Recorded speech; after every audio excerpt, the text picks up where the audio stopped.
Ladies and gentlemen, welcome back. World of Fate Stay Nights with your voice actor slash friend slash streamer. Hardwas, I always feel weird because I watch other people do introductions to their stream and they say their name and it's like I haven't figured out a natural way to do that, I guess. Oh well. I've only been doing this 2 or 3 years. Hey Ordo, my best friend slash enemy, how are you doing? One day we'll put out another episode of the Emblem Sport podcast, which you can listen to on Spotify. We got back our numbers this year, and it's wait, more people listen to this? We barely did anything this year. It's gonna be so good. We are at the peak. Oh boy. Oh boy. I am very much looking forward to the awful things that are probably going to happen to us. You're cold? Yeah. Hooray, this time of year. I let the good weather pass by. I let the good weather of where it was just chilly outside, where it was good temperature, and I could have gone outside and done a lot of yard work I really like to do this time of year. Unfortunately, that was when I was at the near the peak of my most recent illness, so it's just I can't do any of that. So I feel like I've let a year of being able to do good work outside go away. Oh well. Your heater's out? Oh no. Oh no. Oh no, no, no, no. Nice to find out, right? As the weather has changed over. Great time to find that out. Hope you got a lot of blankets and lots of warm clothes. Oh man, I'm sorry, dude. Please take care of yourself. Don't make yourself sick. Enjoy some soup or something. I know what will warm you up. Use theater warm up. Got something hot for you.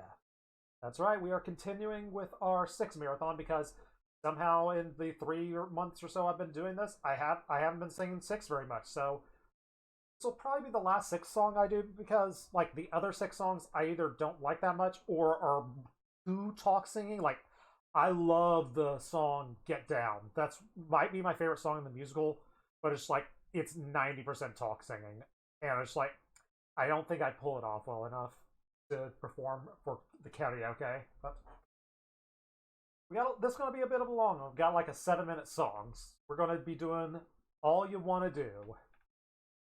If you don't know 6, it's the musical about all of King Henry's ex-wives. Of course, divorced, beheaded, died. Divorced, beheaded, survived. This is the second beheaded. And all of the songs in the musical are done in the style of a different pop star.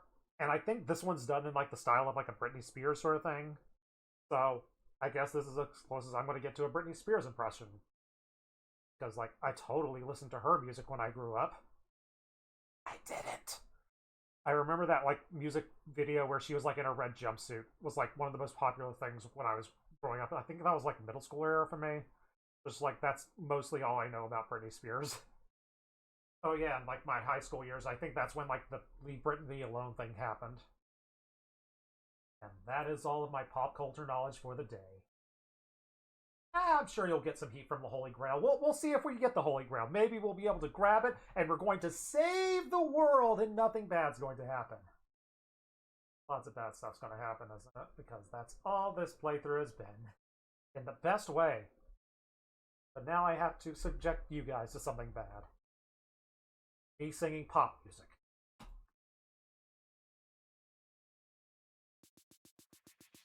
All you wanna do, baby. I think we can all agree that I'm the 10 amongst these threes. All you wanna do, baby. Ever since I was a child, I made the boys go wild. All you wanna do, baby. Take my first music teacher, Henry Mannix. I was young, it's true, but even then I knew the only thing you wanna do is broad, dark, sexy Mannix taught me all about dynamics. He was 23 and I was 13 going on 30. We spent hours strumming the lute, striking the chords and blowing the flute. He plucked my strings all the way to G, went from major to minor, C to D. Tell me what you need, what you want, you don't need to plead, 'cause I feel the chemistry, I get you and you get me, and maybe this is it. He just cares so much, it feels legit. We have this connection. I think this guy is different. Cause all you wanna do, babe, is touch me, love me, can't get enough, see. All you wanna do, babe, is please me, squeeze me, birds and the bees me. Run your fingers through my hair and tell me I'm the fairest of the fair. Playtime's over. The only thing you wanna do is... But then there was this other guy, Francis Deerham. Serious, stern and slow. He gets what he wants and he won't take no. Passion in all that he touches. The sexy secretary to the Dowager Duchess. Helped me in his office, had his duty to fulfill. He even let me use his favorite quill. Spilled ink all over the parchment, my wrist was so tired. I came back the next day as he required. You say I'm all you need, all you want, you don't need plea. I feel the chemistry, I get you and you get me, and I know this is it. He just cares so much, this one's legit. We have this real connection.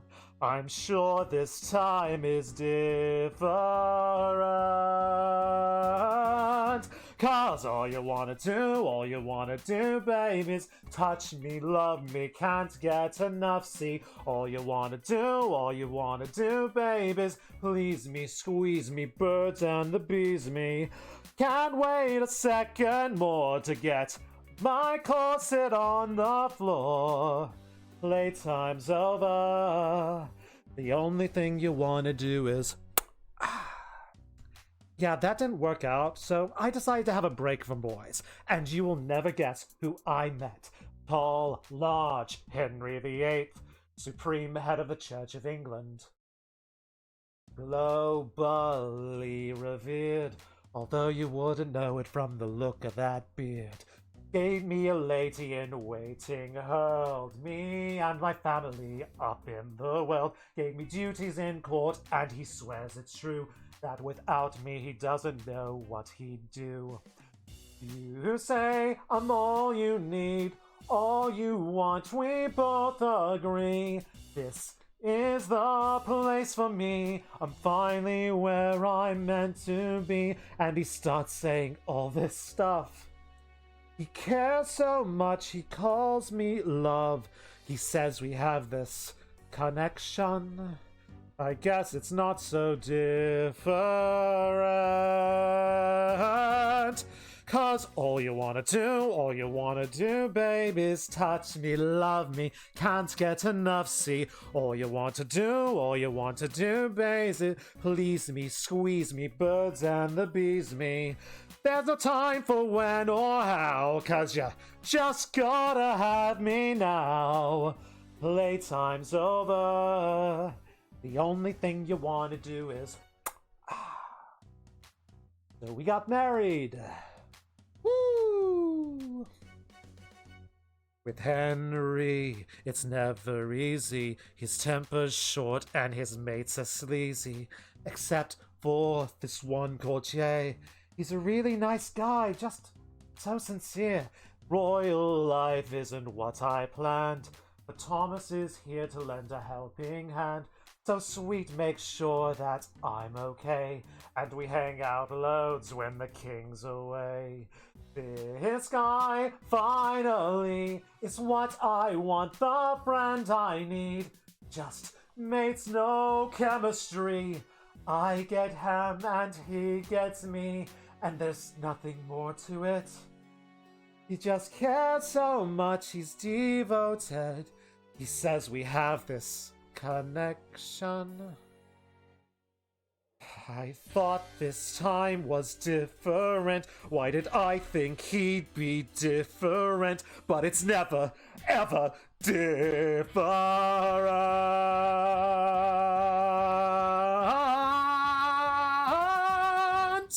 All you wanna do, babe, is touch me. When will enough be enough? See, all you wanna do, babe, is squeeze me. Don't care if you don't please me. Bite my lip and pull my hair as you tell me I'm the fairest of the fair. Playtime's over. Playtime's over. Playtime's over. The only thing you wanna do is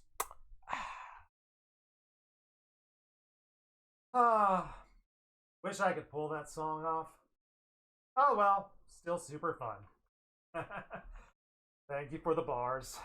A little bit long, but I'm surprised we got through. That actually was an okay one. I thought it went okay. So, 20 minutes in, let's get to the actual game. Let's get to the actual trauma as we try to kidnap a small child from an evil castle. Castle might also be evil. We'll see how the shadow is kind of taking care of things. It's bad. Let's just say it's bad. It is really bad right now. But don't worry. Everything is going to work out super good.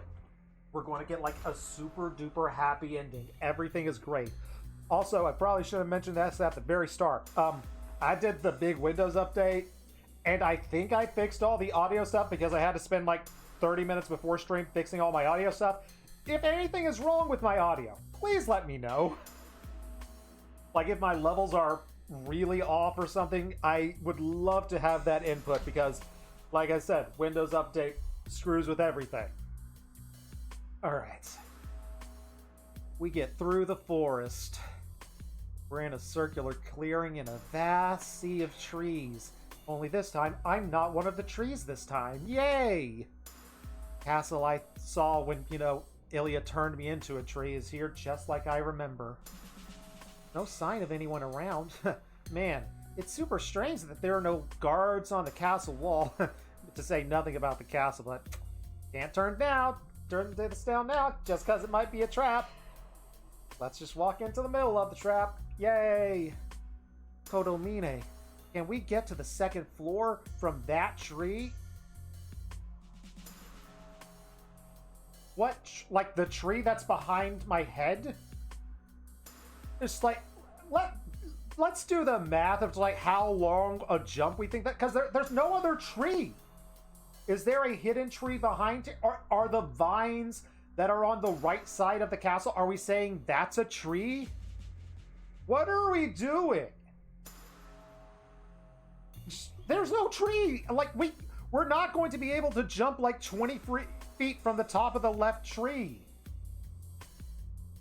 Even if they know we're here, it'd be suicide to go through the front door. I need to do whatever I can do to get inside. Even though there's no way this is gonna work. Okay, good. Audio seems good. Love seeing that. Let me see. I was thinking we could infiltrate through the aqueduct, but this enemy is not so easily approached. They will detect us as soon as we enter the castle. We should take the most direct path to where Ilchevel is being held, and extract her whether she agrees or not. But the priest thinks aloud as he gazes up at the castle, narrows his eyes, seeming to peer through the walls, and examines each window carefully. What a surprise! We seem to be underestimated, Emiya. Kodomine smirks. I doubt my ears. This might be the first time I've ever heard him sound so delighted.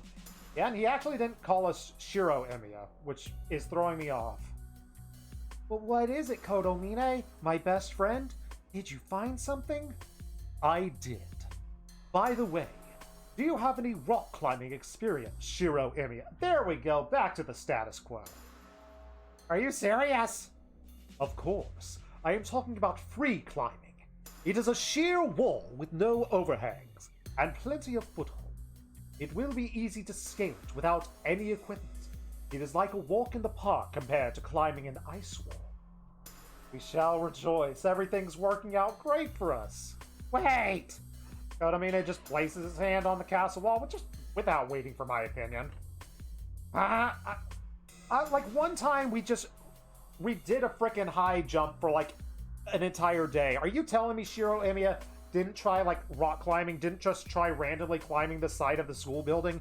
What kind of angsty teen was he growing up? He had to have done that at least once. I know I did that at least once. It didn't go well and I quit after like 5 or 10 minutes, but it was attempted.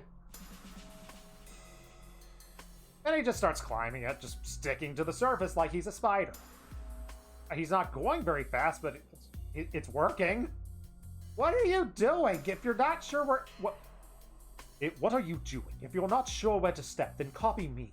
I know that you're strong enough to climb a mere 4 stories. Oh, and leave the black key. Just pick it up on the way back. Jump off a moving truck into 5th grade. I'm counting it. Okay, I can't count it for climbing a wall, but like you have done a skill set which I would expect a 5th grader or like a growing up preteen / teenager to do. With that, the priest just keeps climbing. Are you serious? I dropped the sword already. Just approached the wall.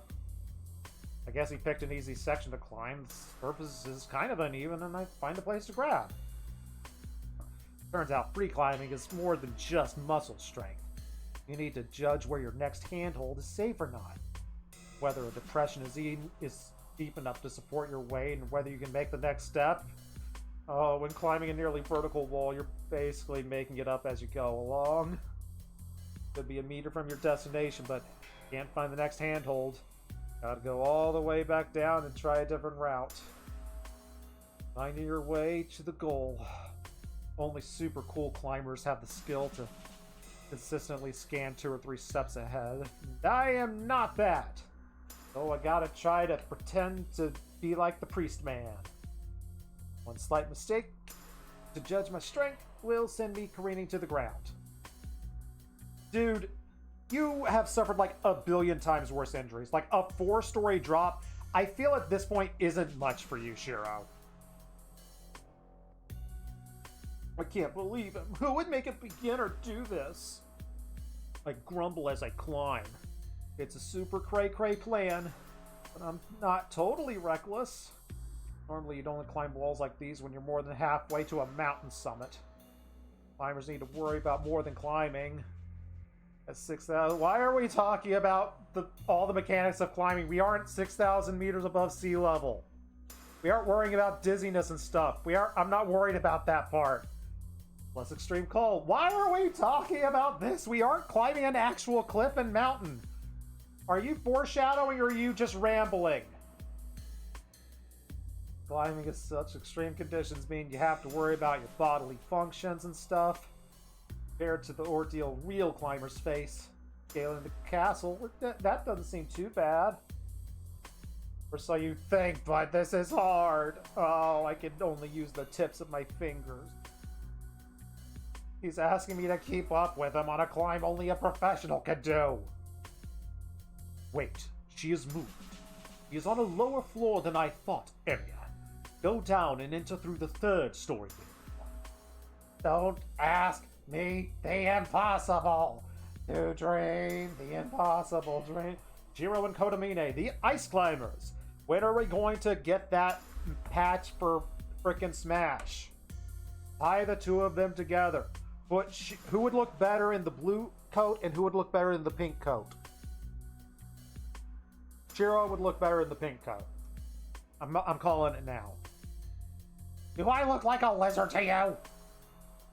Kotomine, I found the window. How am I supposed to get in? Do you not know how to open a window, Shiro? Or do you not know how to break a window? You're going to have to do one of those 2 things. Unless you secretly know how to phase through a window, it's one of those 2 choices. I do not care. Break it. You're a fake priest. If I'd known about this. Would have been ways to just climb the tree. There was no tree! I saw that picture! There was not a tree to climb! You liar! Either you're a liar or the artist who drew the freaking mansion sucked at drawing and is a bum. It's one of those two, and honestly, I trust Shiro less. I trust the artist more than I trust Shiro. I'm in. Break into the castle. It's just like when I tried to sneak into Castle Moses. Castle Moses? Shadow Moses. Dang it, I ruined my joke. I shatter the window and dive through it all in one motion. I hang from a wall with both of my hands and swing my body in. Ah! I roll on the floor. I think I look super cool as I roll on the broken glass. By the time I swung my legs down, my body was already falling. If I'd been a tiny bit late kicking the window, I probably would have kicked the wall instead and, fallen a lot. Anyone would die from a 3-story window fall on the stupid head. Breaking the glass with my legs and rolling in the glass shards was super dangerous. Shiro? Oh, we already won. Oh, we already... Okay. Kidnapping successful.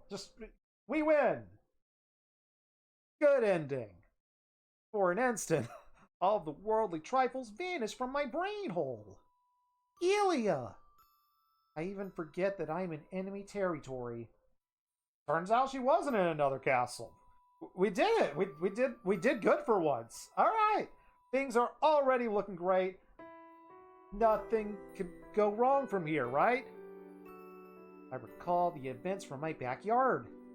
Ilya said farewell to me with such a fake smile. I can't believe this. Why did you come, Shiro? I said your role was over. Are you still going to waste your effort? Her voice is all stony and it's still that weird creepy voice that the voice actor gave her early on. Wouldn't call it stony. Making the same cold expression she did when we first met. I'm used to it.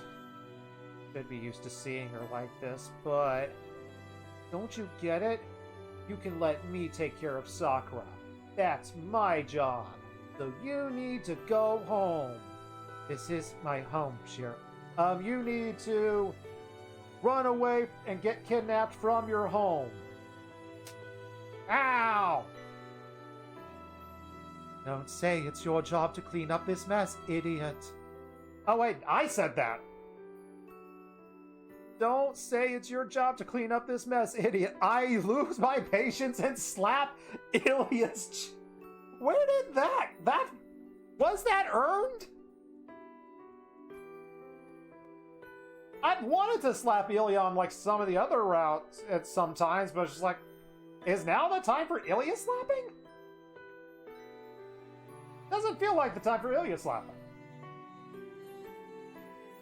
How rude. No gentleman would slap a lady's cheek.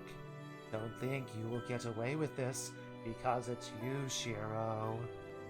You're the one who needs to apologize, stupid Ilya! If you were a boy, I would punch you, you little delinquent!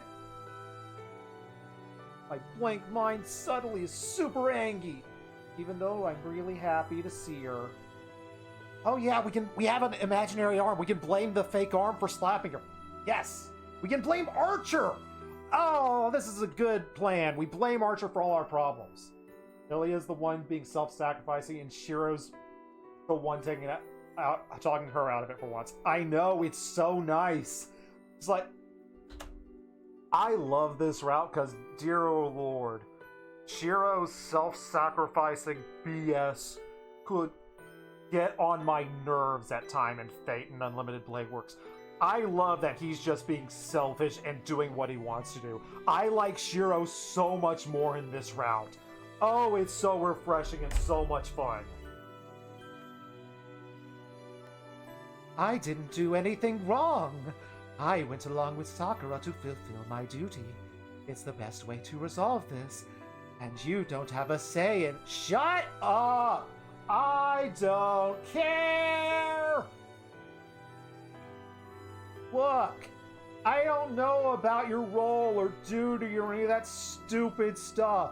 I am taking a bad girl home, and you are a very bad girl right now. You've been very naughty. You're grounded, young miss. Me and Sakura are going to give you a real talking to once we get back to the house, because we're all going to be a happy family, dang it. You can't fool me, no matter how tough you try to act. As long as any part of you doesn't want to do this, I'm taking you home. But I'm not acting. I'm here because I want to be. My body was created as a Holy Grail.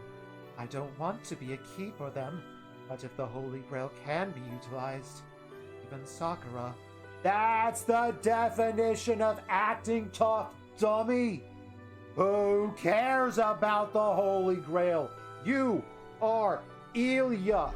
If you want to keep being yourself, then just forget about it. Don't sacrifice yourself, dummy. I look away. Ilya bites her lips for a second. You too, Shiro. He whispers something, I choose to ignore it. Fine. Let's say I don't want to be here. So what? We can't win against Sakura. Can't even run away. You underestimate Plan G. I will run as far away as possible. I do it a lot. You've never seen me play a first-person shooter, have you? Oh, I do so much running away. I invented Skyrim crouch arching and running away until I'm stealthy again. I don't care if it takes like 5 minutes for the enemy to not see me again. I'm getting that stealth back. It's impossible. It's impossible to take me away from this castle. That is why Zokin's letting me do as I please. Shout out to Halo Reach.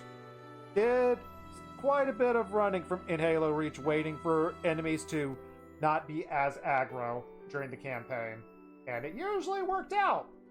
Sometimes. Usually had to sacrifice some teammates, but it worked out for me in the end. That's all that matters. He might let you leave on your own, but there's no way you're getting out of the forest with me. Not that Ordo knows anything about me sacrificing him and leaving him behind for the greater good of the mission, Left 4 Dead. Her scarlet eyes urge me to leave.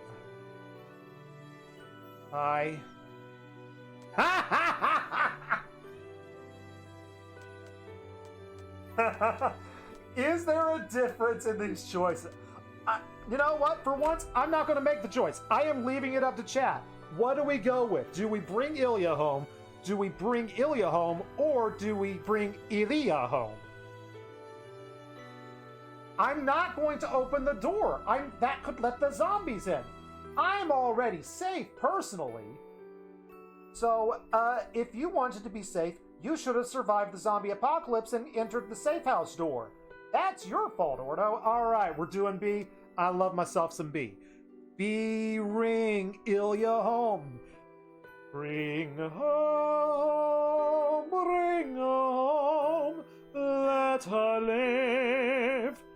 Let her bring home, bring home, bring her home.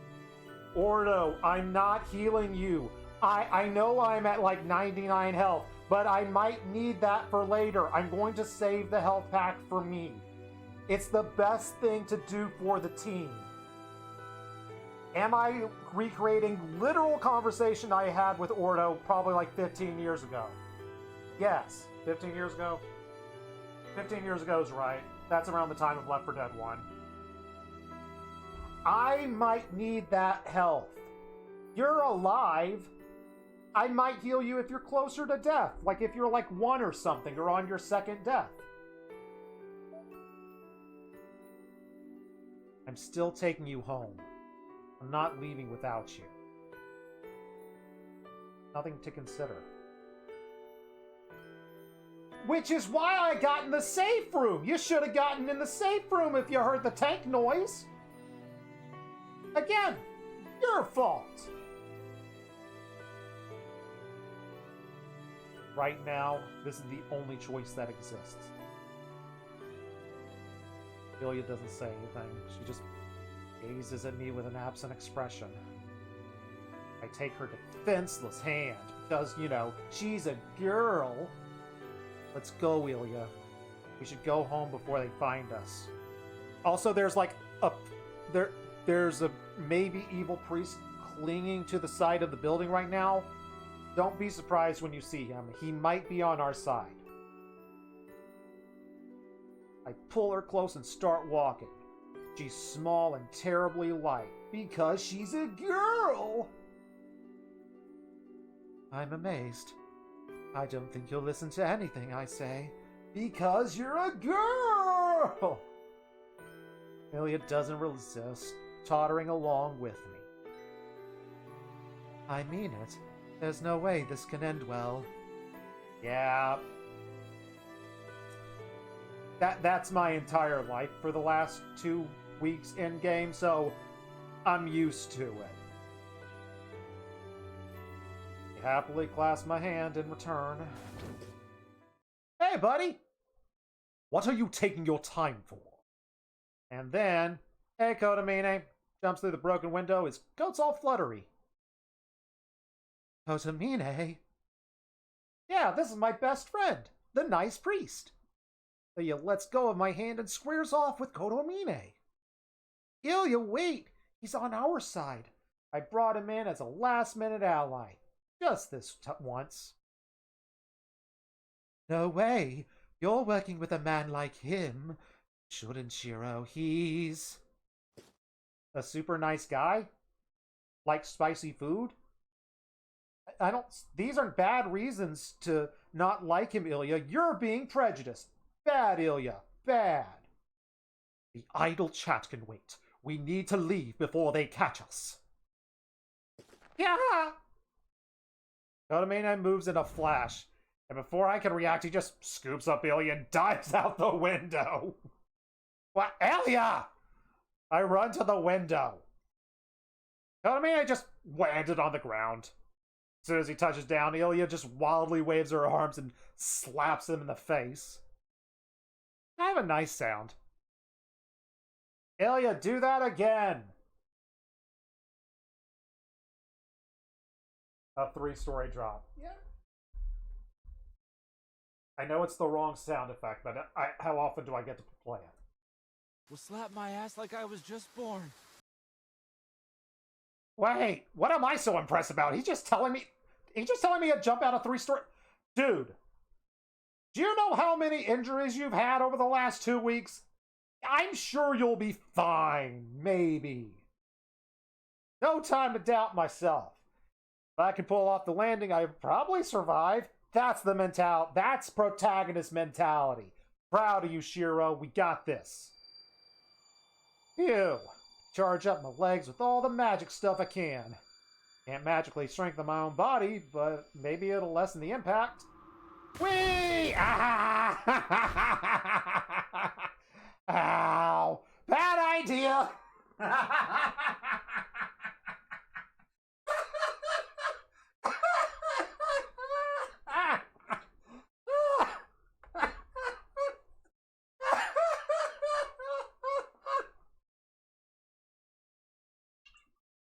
We got this. Bro thought he was Deku.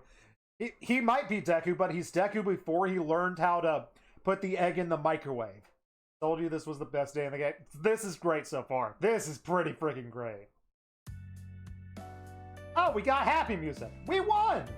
Alright. I jumped over 20 meters high and dropped into a roll.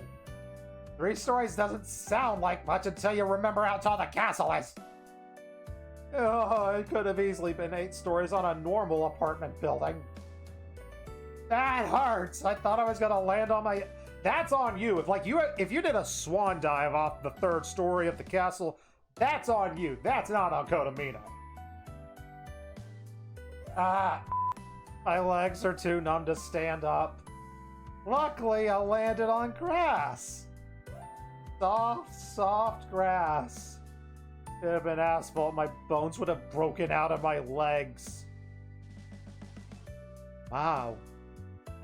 You're an idiot, Shiro. Indeed. I am amazed you managed to jump from that height without using Magecraft. Have you just given up on life? Both of them are just staring at me. Ilya sighed. Kodamina's words make me forget about my numb life. Like how I am, that's all I can do to follow you. I'm never doing that again. I could have broken my legs and I almost passed out. And yet you're no worse for wear. I suppose there's nothing to complain about, but it is quite the surprise. I did not expect you to jump from that high. I kind of just thought you would, climb down. No mage would attempt such a feat without using Magecraft. Ah! They left me behind! I couldn't let Kodamine show me up. I have to look cool! That's more important than anything. I'm a dude. It's not your fault, Shiro. Archer is influencing your mind as well as your body. Sure, let's blame my arm. Yeah, it's my arm's fault, sure. Also, my arm's fault you got slapped. It's all Archer's fault. Yeah, totally. That's why you're getting tougher and why you thought you'd be fine dropping from that height. You're starting to think like Archer. Ah, what do you mean? I see. That is reassuring. Do maintain that vigor in battle. Here, your sword. He just tosses me the weapon I had on the ground. Whoa. Can you run? Your life depends on it. Kodamina says that we don't have time to stand around talking and just makes for the castle gate. Then as if issuing a challenge. We're doomed. Oh, we're so screwed. Oh, we're screwed. Oh, we're screwed. A different sound shakes the wintry castle.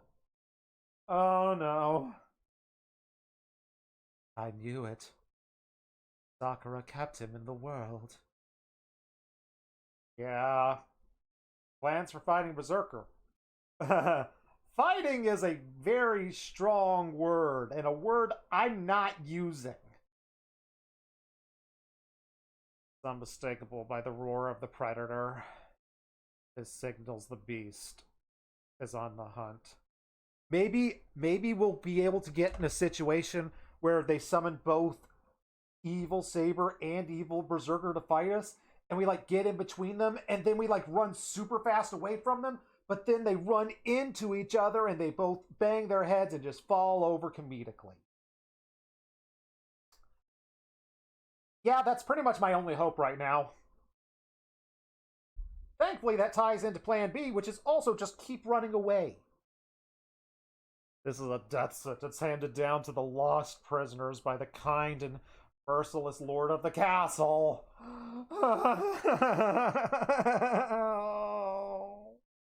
We're gonna die. Berserker. Mind switches over to battle mode. Activate Battleizer. It's morphin' time. Oh wait, I can't. Well, okay, I've got my two Wiimotes here. Can I treat them like the Zeomorphers and just go eh? Does that count? Can I morph? Dang it. And then AIM invokes the image of a threat that once still threatens me. It squeezes the calm out of every last cell in my body. Maybe I can go with the Turbo Morpher, use one as the key and just go eh. Kodamine! We are leaving. That is not an opponent we can fight. We will only die if it catches up to us. Kodamine runs ahead to the gate. Don't look back, Ilya. It is runaway time. He's unless you want to see him probably with cool red stripes, maybe a cool mask or something, there's no other reason to look at him. We're running. I grab Ilya and start running. Can't afford to save the stamina anymore. If that mad warrior's the one pursuing us, then the only way to survive is to run as fast as we can, for 3 hours and just reach the edge of the forest. Good plan. We got this. Got this, guys. Woo! My breath catches in my throat. Oh, we're being overtaken by darkness. Oh boy. We're running through the forest. I can't see anyone behind us. That's good. All I hear is wind. Oh, wind. That's good. We know whose favorite weapon is wind. Our pursuer is a titanic beast, not a hound. While we have to dodge between the trunks and the branches, it's closing in on us, just tearing through everything. You'd think we were being chased by a giant drilling rig, boring its way through the forest. The jet black wall is slowly accelerating. I can't run this fast! Arrgh. I slow my pace to match Ilya. This is really bad. The hostile wall is about as fast as me. If I have to run while carrying Ilya, it is going to catch us. I can't do it. Just leave me behind and go, Shiro. Hadn't caught up to us yet. Get on the back. I can handle this. I got this, guys. Totally. No, you can't, stupid. I know it's going to catch up if you carry me. What do I do? Do I keep running with Ilya, or should I fight the monster? I couldn't even defend myself against Assassin. How can I go toe-to-toe with him? The strongest dude, with nothing more than just a sword I'm borrowing from a priest. Nerg, I can't. Stop. Give me a frickin' break. There's nothing I can do to beat the monster. If I stop, I'm dead. I'll be killed.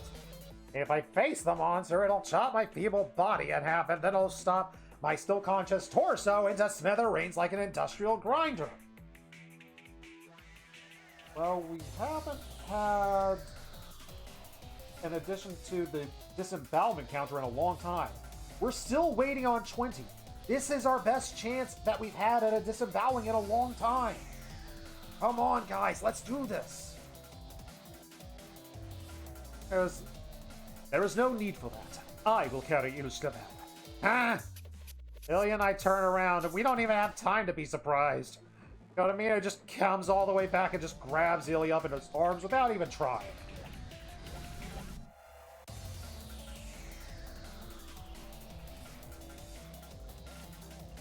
I feel like that image is not doing his face justice.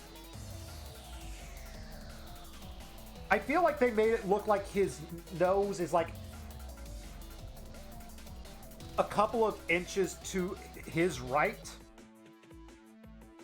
It makes his face look off-center, the way he's drawn here. Am I the only one seeing that?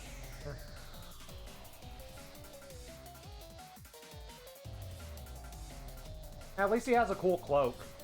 Or a cool cape. Do all priests have capes? I haven't been to church in a little bit. He's super fast. Kotomino must be in great shape. With his height, he should be able to easily run while carrying Ilya. But we're in the middle of a forest. With both arms occupied, he navigates the uneven terrain and thick trees without slowing down. Kotomino! I run after him as fast as I can. I keep up with him. Unshackled, I run up next to him. Managed to cover 100 meters in 7 seconds. That's pretty nice for me. Good job, me. Huh. My heart is beating at a rapid cadence. Something's wrong. Man, I'm running way too fast. I mean, no human's supposed to run through the forest at 50 kilometers per hour. My legs are throbbing. Wrapped left arm is kind of feeling weird, like it's all swollen and stuff. I'm sure that's nothing to worry about. This must be what Ilya's talking about. Archer's physical functions are taking over Shiro Emiya, and not just the combat experience. There is the thing that we haven't really addressed. We have had chunks of time for Shiro Emiya that are just blank. Or at least seem to be blank. There's one section we 100% know was just a blank spot for Shiro. And there's another spot that we assume is a blank spot because everyone around us was telling us, man, you look like you haven't gotten any sleep. You look like you've been moving around. So it's like at least twice our body has just seemingly not been under our control. Are we about to have a third? It's a radical, potent, muscle-enhancing drug. I have my arm is giving me steroids. No! Am I gonna have to pee in a cup after this run? The poison is being injected into my blood, giving me powers beyond my own. I'll take the steroids right now. Even if it's like shaking a Geiger counter to try and make it not detect the radiation leak. Man, I would appreciate it right now. Hello, bird. Lend me your wings and fly me out of this forest. Save me. Save me, bird. Save me. Hello, rivers. How are you doing today? Hope you're having a lovely day. We're trying not to die. Oh, you had Yu-Gi-Oh! Dang it, I missed Yu-Gi-Oh! Day. That sucks. Oh well. Which Yu-Gi-Oh! Trading card game are you on this time, man? Woo!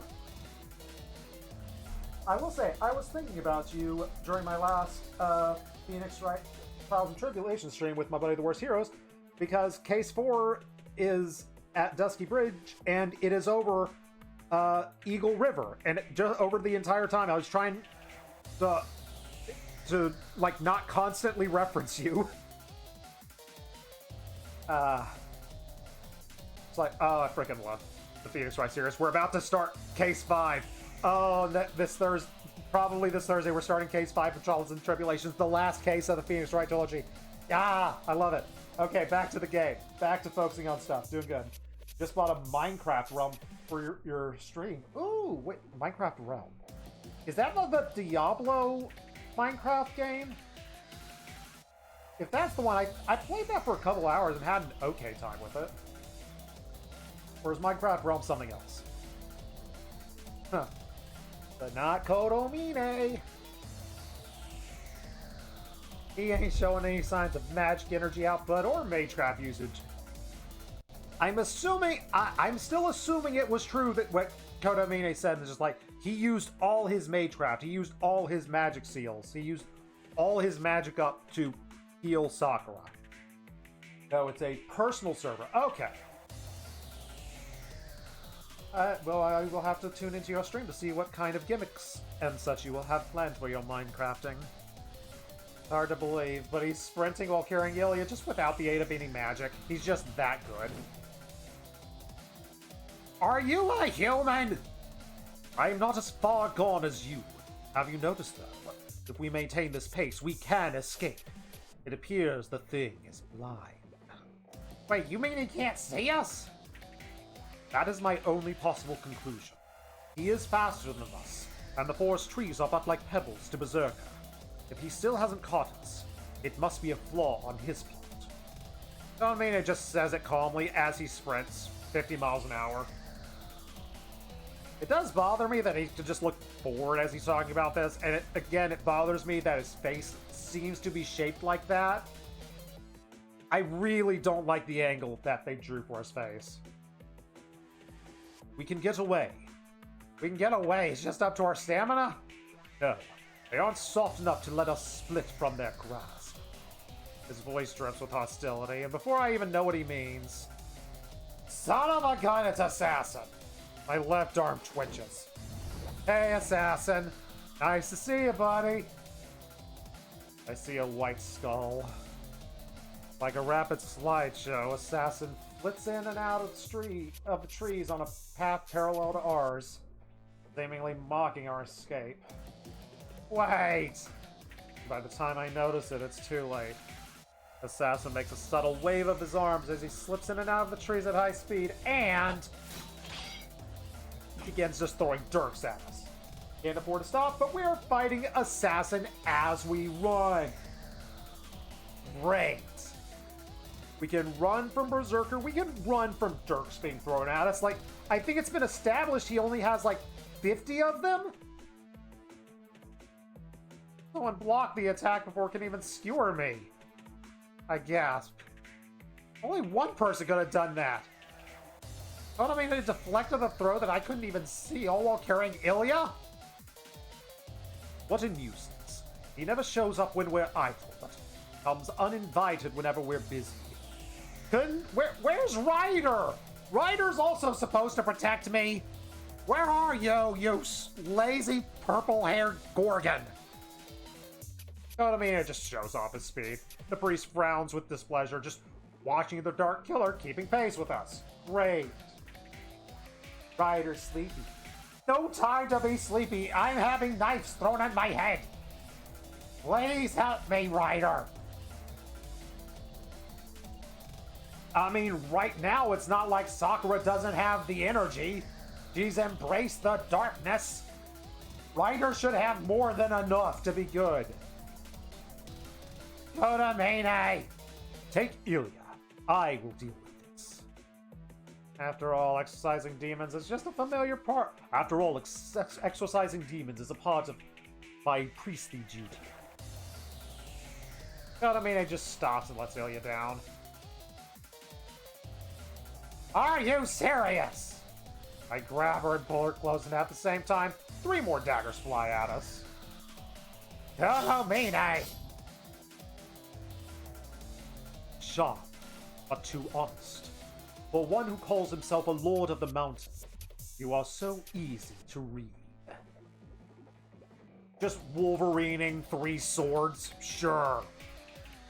I'm having trouble believing, to be honest. Acid just let fly 3 flashes of lightning, and the priest just parried them. Sure.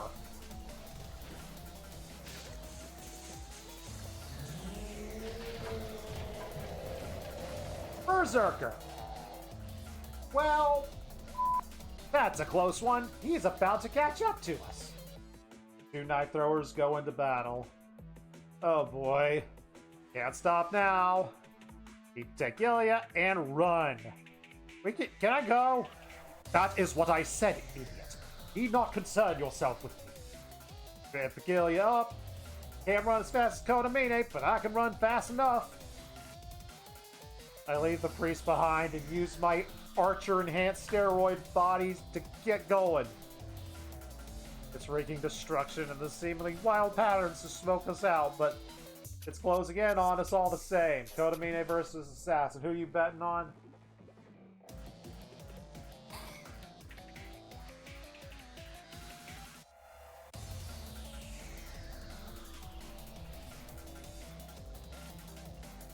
Kodamine seems to have an upper edge, but Assassin, I assume Assassin has rested enough to do his heart grab, and I'm not sure if Kodamine can counter the heart grab. If it's just like a strict knife throwing battle, I think Kodamine can at least force a draw. Best answer I can give right now is to turn my back on him and just keep running. Just keep running, just keep running. Emiya, if you save a woman, don't kill her. It's rather galling to watch her die in front of you. The priest said something oddly self-deprecating and human? If you save a woman, don't kill her. It's rather galling to watch her die in front of you. That's weird. Yeah, it's like, wait a second, are you showing emotion? The heck are you doing here? Like, is he talking about his wife? Like, I'm trying to remember if we learned he had a wife. I can't remember if we learned he had a kid. I think we might have learned he had a kid. But it's like, is he talking about her?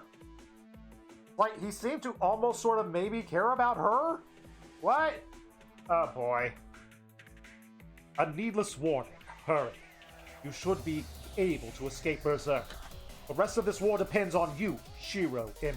Okay, that's totally not a red death flag. Nope, not a death flag at all. I nod and start running, I guess. The 2 shadows shrink into the distance, and when I look back, he's too far away. I've got a bad feeling. I don't think we're gonna see each other alive again. Okay, so I think that's okay. That's 2 death flags in the matter of 10 seconds. I'm sure it's gonna be fine. I'm sure it's gonna be totally fine.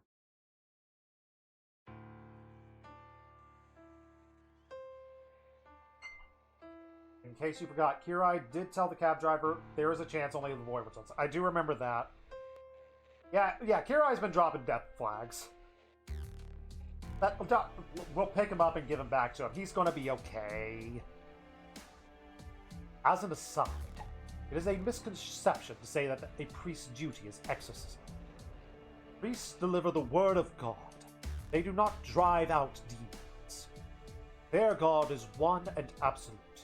He resides in all, and is the greatest of all. He is the Holy Spirit who created a perfect world. He would never allow any evil to corrupt his children and dirty his creation. But some evil are tenacious in their corruption of man and tainting of the earth. There are things which should not exist profaning this world. They reconcile this seeming contradiction thus. Even the demons which threaten man are necessary pieces of the world the Lord created. They are creatures worthy of his love. According to this dogma, demons serve the will of heaven. If the divine cultivates man's goodness, then the demonic forges man's evil nature. They both serve heaven's will.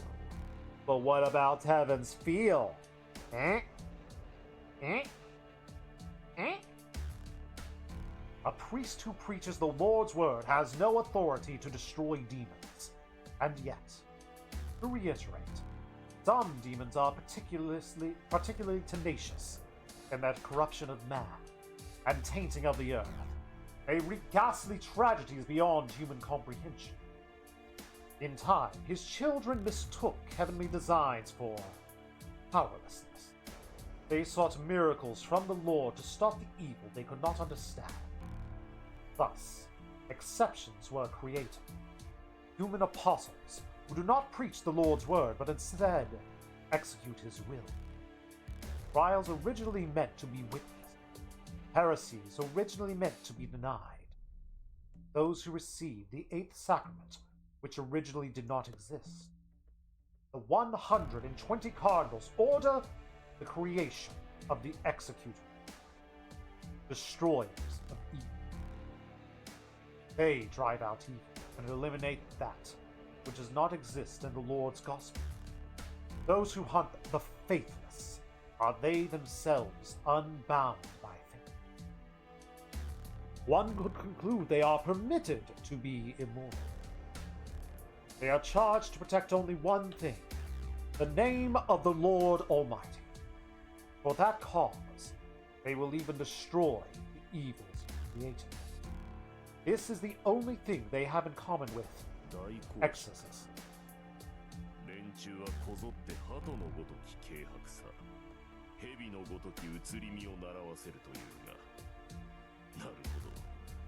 Excuses are a much more Tsukihime-centric thing, but this monologue, for the sake of explaining Kirai being cool, is food.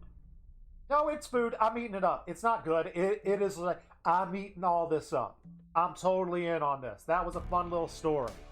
Get more background on Kirai and what the heck his priestly... Why the heck a priest is able to be a freaking super soldier. The White Mask sneer. Kirei Kotomine does not answer. He checks his weapon. He has 5 black keys of confession in each hand, and his left arm contains several unused command spells from the previous. He is more than well armed against lessers, but he lacks the firepower to fully defeat a servant, even if all of his blades were to strike true. Assassin is still a heroic spirit, albeit a nameless one. It would be impossible to defeat him without the scriptures, carried by a select few executioners.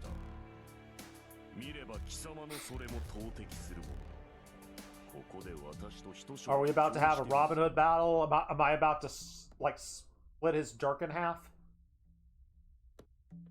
priest doesn't move. He listens keenly to the sounds of the forest, while watching the skull lurk between the trees. Kira is listening to the colors of the wind. Can you paint with all the ices of a mountain? Can you paint with all the colors of the wind? Now I want to know the lyrics of that song. Colors of the Wind lyrics. Give me the lyrics. Or give me the chorus. Have you ever heard the wolf cry to the blue corn moon? Or asked the grinning bobcat why he grinned? Can you sing with all the voices of the mountain? Can you paint with all the colors of the wind? There we go, thank you. Just needed to satisfy my brain with that. The rustling of the leaves, the breathing beneath the mast, the rippling of flame, and the fading footsteps of the maid warrior. So it's gone that way. You must be having trouble with Zakura Matau, Zoken Makiri.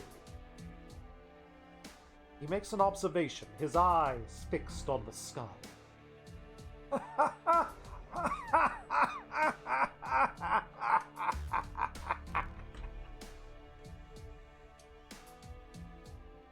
Oh, you noticed me, Kirai. Why did you stop if you know so much? Before you would have fed that boy to the dogs and run. And now you graciously offer yourself as bait.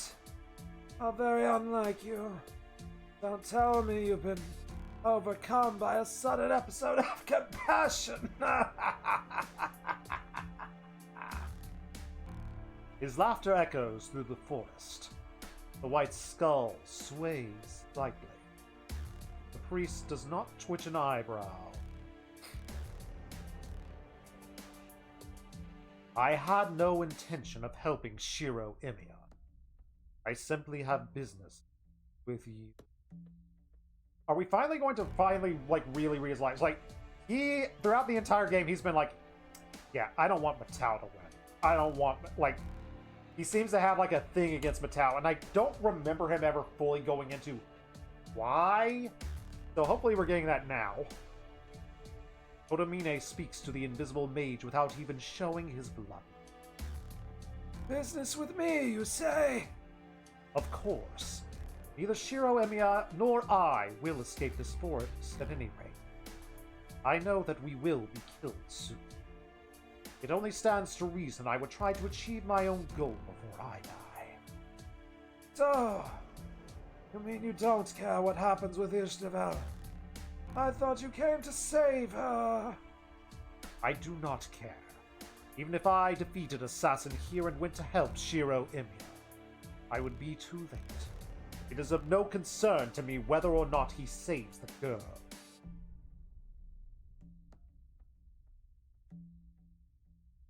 His left hand holds 3 black keys.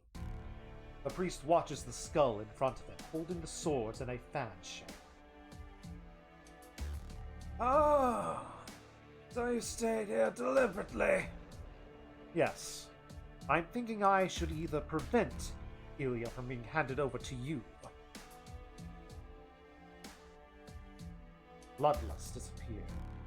The white mask camouflages himself among the trees and vanishes from sight. Or kill you where you stand. Blades streak through the air. The priest's thrust clashes against Assassin's thrown dagger.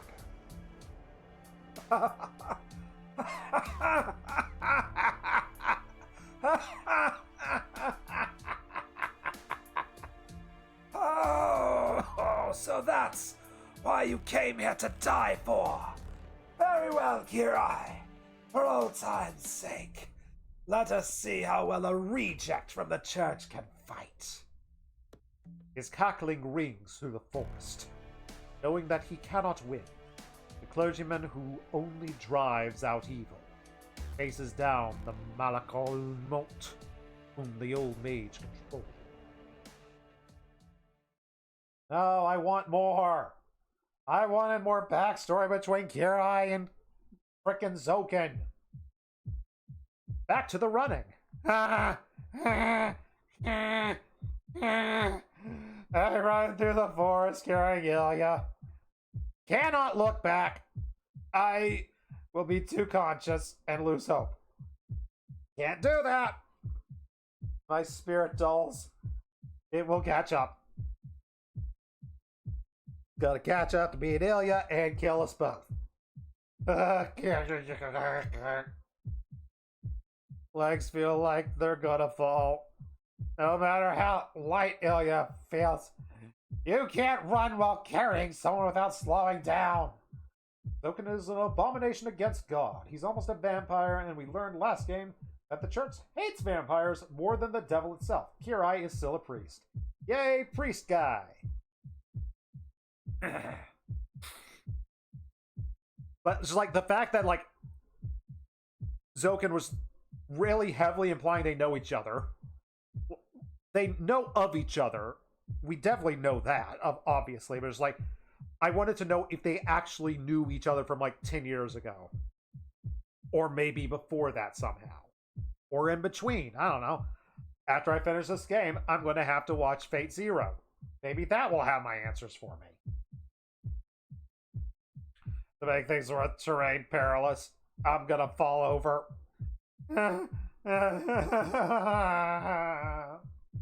Faster, faster, faster, faster. Gotta go fast. Gotta go faster, faster, faster. Gotta go faster, faster, faster. Faster. Can't say words anymore. It's getting close. I need to stop the lazy jog. Just run faster. Just run like a priest. Need to get Ilya out of here. Heart about to explode. It's okay. Can't breathe. Muscles are tearing. In pain. Bones gonna burst. Suffocating. How long have I been running? I left Konomine behind. I've been running super duper fast. I've already run like 5 miles. Maybe double that. My brain don't think good now. I'm just running. Ah. I can't get away. I've been running so hard. I feel like my heart's about to cramp up. Ah. Ilya is heavy. Lay off the cookies, dang it, now! Oxygen is heavy, legs are heavy, death is heavy, I'm gonna die! Incomprehensible terror, getting instantly killed. Oh no. Oh no. Oh. I kick my mind into brain gear. Run. Just run. Who cares about legs? Just run. Fuel up your chest like gasoline. Hey, it's good. We're gonna turn the key in the ignition. Gotta keep it from trying to stop. Just gotta stay top gear. Then we're gonna throw out the brakes. Who needs brakes? Brakes are dumb. We don't need brakes where we're going. Just fast and furious, this one. We load the spaceship with the rocket fuel, Hulk Hogan. Run, run, run, run, run, run, run, run, run, run, run, run, run, run, run. Run to ignore the terror in my heels. Run to wipe out the pathetic whining. Shiro, it's you. There's always going to be at least some pathetic whining. It's cool. Shut up! Stop screaming! No, Shiro, stop! Huh? Ilya shouts in my chest. Her scream makes my body react. Why am I stopping? Yo! I dig my heels in the ground and halt.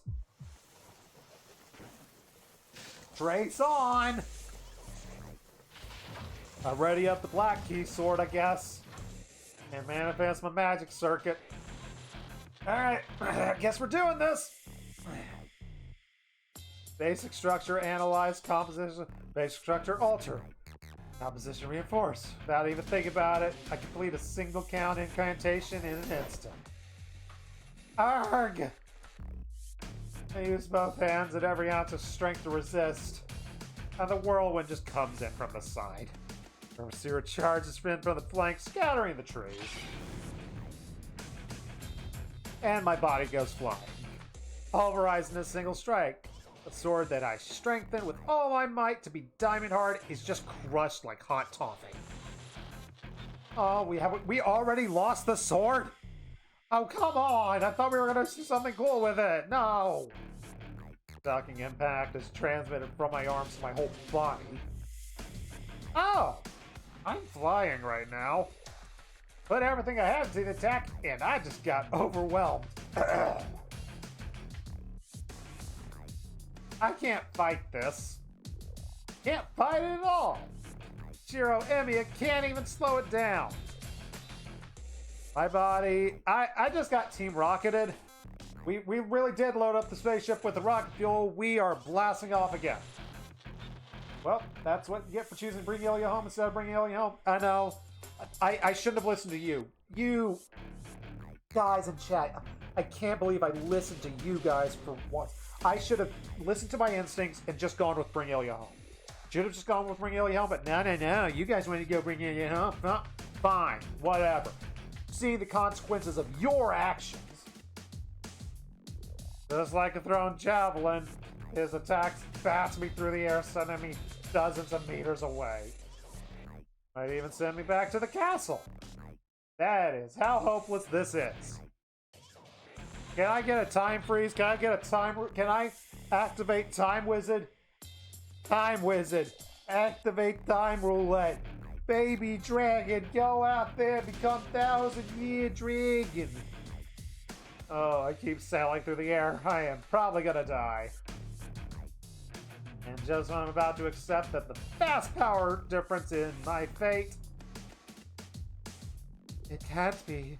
No, it can't be. Berserker. I see Ilya all sad and crying and stuff. I reach out my hand and I grab a tree trunk. And I managed to not blast off again. Good job, me. The impact is like a hammer. My nearly bursting heart swells and shrieks. I can only take one breath.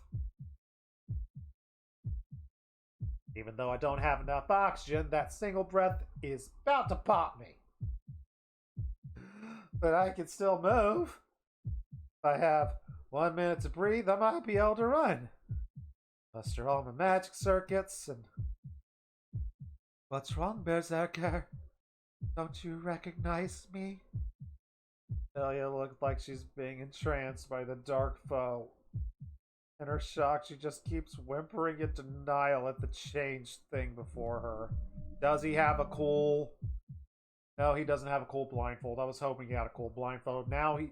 Is he just a tentacle man? He looks like he's hentai. He's fixated on the dark enemy's identity. Kotomine said that it can't see. He was right, but he kind of wasn't right. The servant has no eyes, no nose or mouth anymore. It seems to have a mouth and eyes based on how they drew this thing. Its gleaming red eye socket gives off bloodlust. Its tired body is corroded by black mud and the wound that Saber inflicted that's still there. It's just something different now. Swallowed by the shadow, it's just now a monster whose purpose is destruction. That's gotta be Kane! Yeah, he's just gonna raise his arms up, bring him down, and the force is going to explode. I can't see what it's chasing. The Dark Berserker's eyeballs don't even see Ilya, let alone me. It roars and raises the axe sword over the creature in front of us.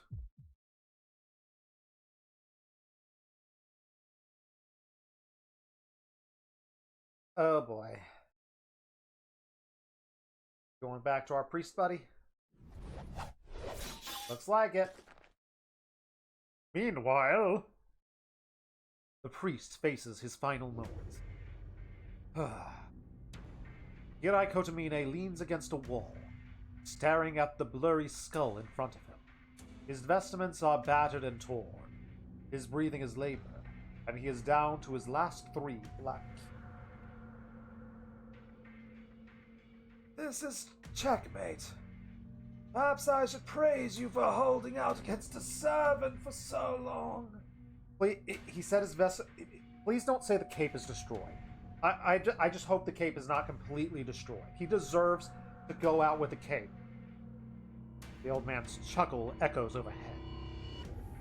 Assassin is silent, unlike his talkative mouth.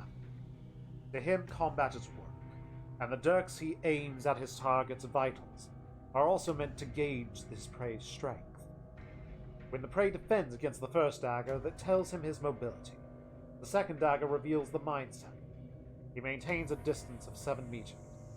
The killer keeps his target at a distance where only thrown weapons are effective in order to measure ability. If he can't slay it in one blow, then he chases it to a position where it is possible. He cripples its limbs, wears out its stamina, and drives it to the point of heart failure. To Assassin, his daggers are merely steps to ensure certain death.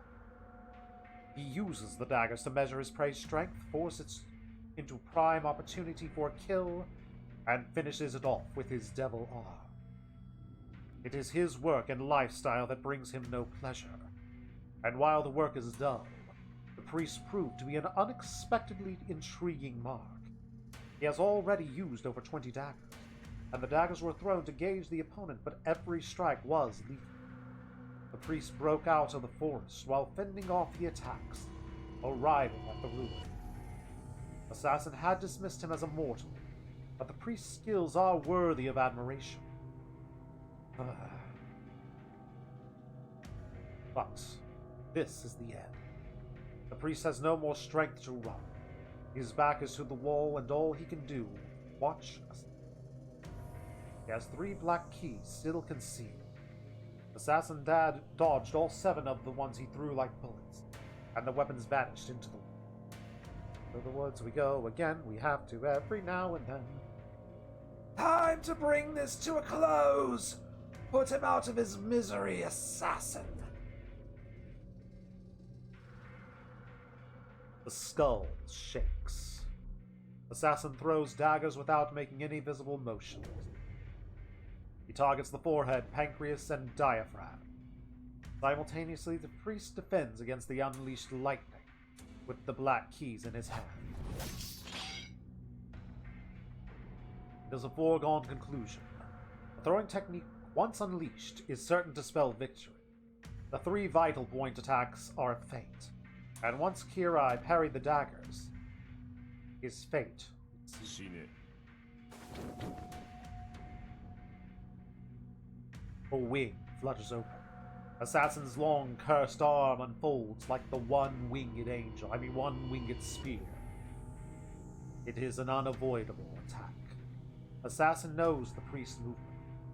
He has a firm understanding of his tired, bloodied prey's ability. Thus, it is inevitable.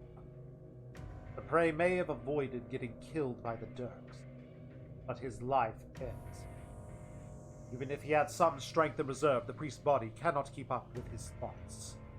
The 3 daggers he parried left him no choice but to jump to the side. He has no way to escape the arm from 4 meters away. The devil's arm, then. The priest shows no fear. He was prepared for this. He anticipated everything, the feint, the attack from the cursed arm as he defended himself, and the lack of any avenue of escape. Yes, this outcome was inevitable, no matter how much he struggled. That is why. That last resort is to sacrifice himself in a simultaneous. Ah! The skull chuckles. In reaching for the priest's heart, the devil's arm crosses, path with a black key. That is not a problem.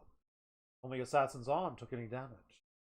He learned that black keys can still strike even at this range. Too bad for the priest. Even if they were imbued with magical effects, his black keys cannot defeat Assassin. The 3 thin swords will probably pierce Assassin and nail him to the tree behind him. But that is all. While the priest celebrates the fact that he finally wounded Assassin, he will die when Assassin crushes his heart. Assassin's arm finishes its work first. His noble phantasm, Zabinya, positively touches the priest's chest and created a false heart. But it doesn't feel like it.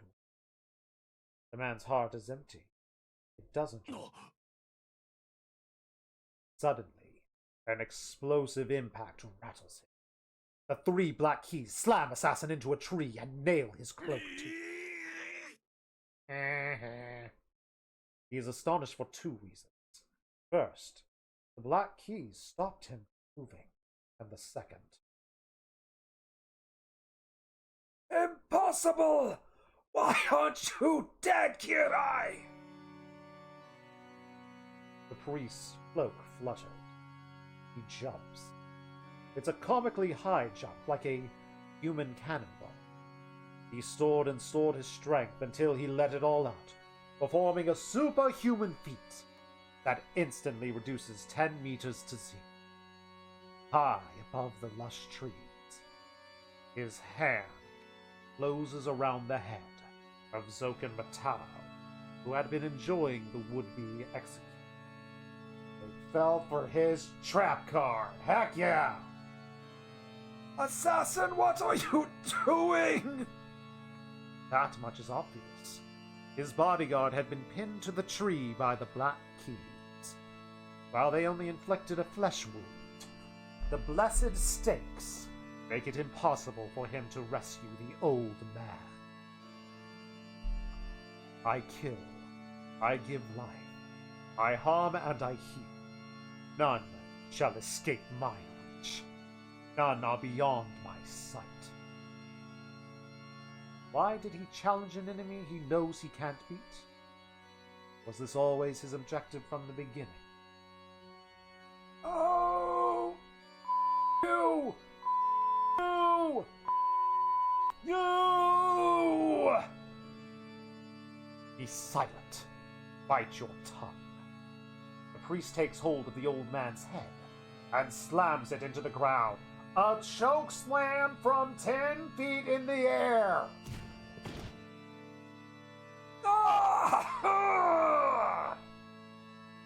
Be crushed to pieces. I welcome the defeat and the old. Yield to me. Learn from me. Obey. Take succor. Do not forget to sing. Do not forget to pray. Do not forget. I am light, and I shall make you forget all of your burdens! He is merciless. Otomine slams the old mage's body into the ground, crushing his bones, and he smashes his skull against a wall. You would kill me! Fine, do as you please! But what will it change? Do you think your wish will be granted? Make no pretenses. Let there be vengeance in forgiveness, betrayal in trust, despair in hope, darkness in light, death in life. He walks, marking the wall with the trail of the old man's.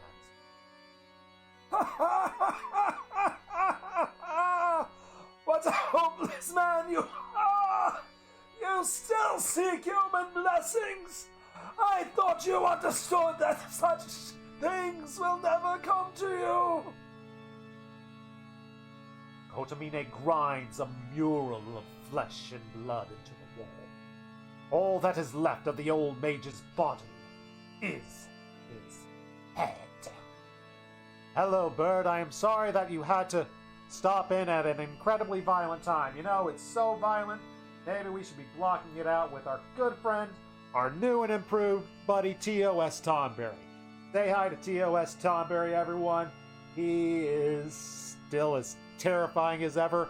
although now it's original art rather than just copied off of the internet and put into paint. Shout out to the artist who did this work. Shout out OK Desk, who played a little bit of Dragon Age Origins Night, formerly went by Astro. So thank you to them for the lovely piece of work.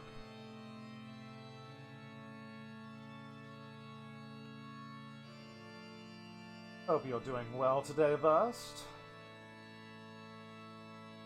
Did you do Gundam Cross Race today, or will that be tonight, or did you just take the day off? Now back to the intense voice acting, because this scene has been super fun. Oh, I love Kirai. Kirai's best character. Bit by bit, it is filed away. Less than half his head remains. As his brains are squished into paste, the old man cackles one last time. Seek succor in my hands. Let your sins be anointed and marked. In death you shall... Now that's probably Kirai, as he laughs. Dang it. Seek succor in my hands. Let your sins be anointed and marked. In death you shall gain eternal life. Here lies forgiveness. To my self-given flesh I swear thus. Oh, there will be no eternity for you. Oh, Kira, you were flawed from the moment you were born. Go on and play spectator while you fail to melt into the logic of the world. Kairi, I salute. Lord have mercy on this soul.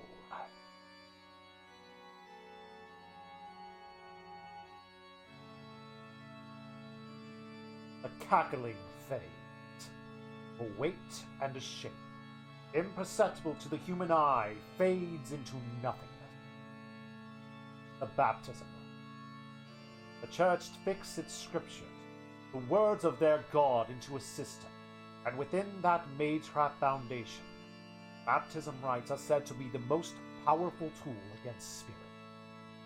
When souls are cut off from their body, becoming lost and crazed, these keys of providence return them to the void. The 500-year-old mage's flawed convictions and sublimated in a final act of mercy.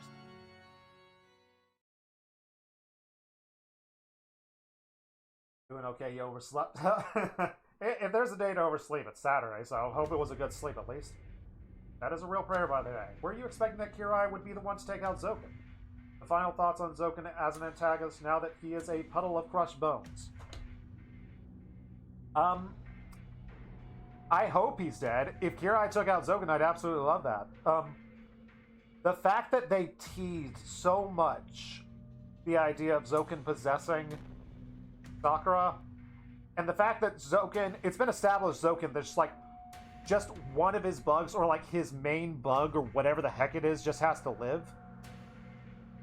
Kirai has absolutely destroyed that body. I don't know if that, like, there's one bug. There could still be just one bug left that has the soul of Zoken in it that could just fly back to the mansion. It would be super duper cool if Kirai, in like a final act of, I assume he's being dead, like after having his heart maybe ripped out, using his last moments to frickin' bless and choke slam an old man to death. Oh, that's such a cool thing to do. I would love that for like a final act. But I'm not believing Zoken's dead until I see credits roll, and even after I see credit roll, I'm going to expect Zoken to pop up in another Fate game. I am that paranoid as far as Zoken is concerned, mainly because the lore they built up with Zoken makes me feel that paranoid about it.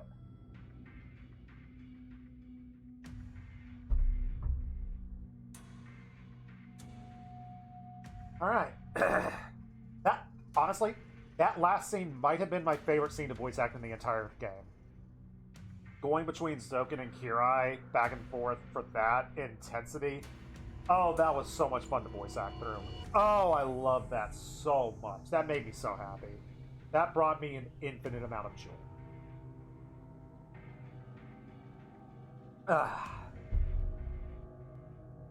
Let's try not to die with Shiro now. What could possibly go wrong? Oh. Time stopped. No. No. I don't want this, Berserker. Ilya screams a plea, but Giant doesn't know who she is. It swings its greatsword down at her. Ilya! I run. I was thrown about 10 meters, but I can cross that in an instant. I think I know how to run still. Is my body working? We're about to find out. A span of a single breath, a narcotic blood propellant will propel my body like a narcotic blood propellant will propel my body like a jet stream. That was a weird sentence to say. And my thoughts will blaze like lightning. I take a step forward. My body feels light. I can feel time stop. Do I have that power? I hope I have that power, otherwise I'm having a stroke. I can make it. No, I'll make it. Of course I do. Black key had no effect. I had no effect. That's why. I rummaged through the armory. Gotta search for something to make. We did see a weapon that worked against him. Can we make that weapon, though? Something that can beat him. Something that's strong enough to stop him here. How obvious. It can only be the greatsword he's holding. Oh. Not the direction I thought we were going to go in, but... okay, sure. I thought we were going to try to make Excalibur. Apparently not. I blocked it! I projected a weapon as though it just came supernaturally to me, and I take the giant's axe sword head on. Ow! Oh, it cracked. Vicious form of the axe sword I made. And at the same time... Oh, he mad. Oh, he angry. Oh, he mad. Uh-oh. Ah! The feedback from using something that I really shouldn't have nearly kills me.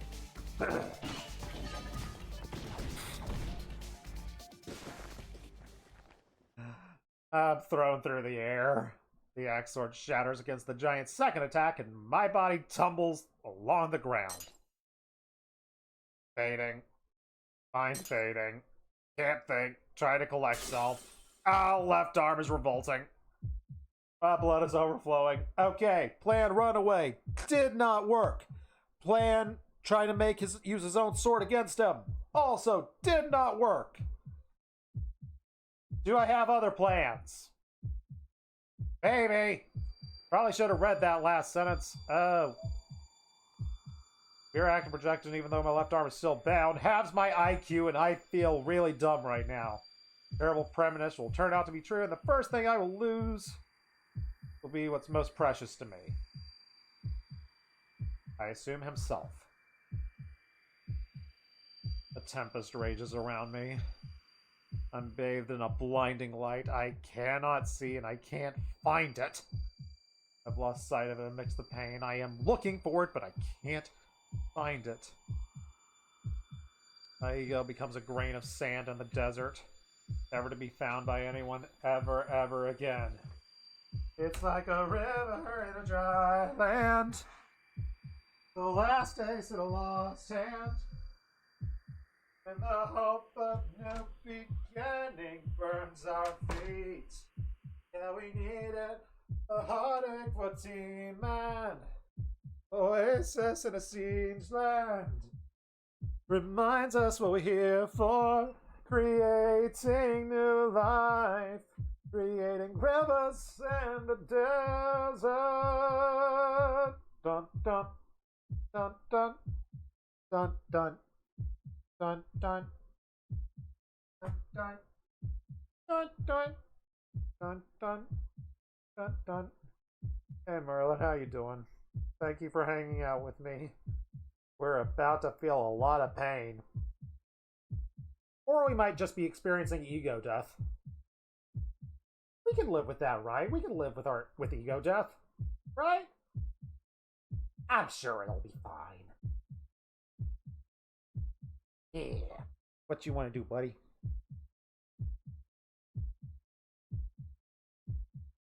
Gonna hang out in my lap, chest, or whatever. I gotta grab my controller. I still gotta play this. What are we doing, Merlin? You hopping down?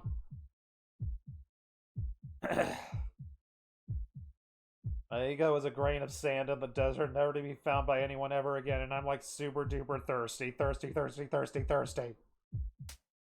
Ow! Shiro, snap out of it. You need to find yourself. Ilya's here. Hi, Ilya. I'm on the ground. Owie. The dark giant is about 10 meters away. Its red eyes dazzle as if searching for my thrown body. Arrgh. Arrgh. Return to my senses. Not time to be taking a nap. My body can still move. Maybe. Woohoo! Only injuries are scratches from the tree branches somehow. How am I not disemboweled? Only lightly bleeding. But my lungs feel tight. Gas for air trying to oxygenate my body. Yep, that's all. What's more important are my insides. Don't want to even know what they look like, but I can still fight.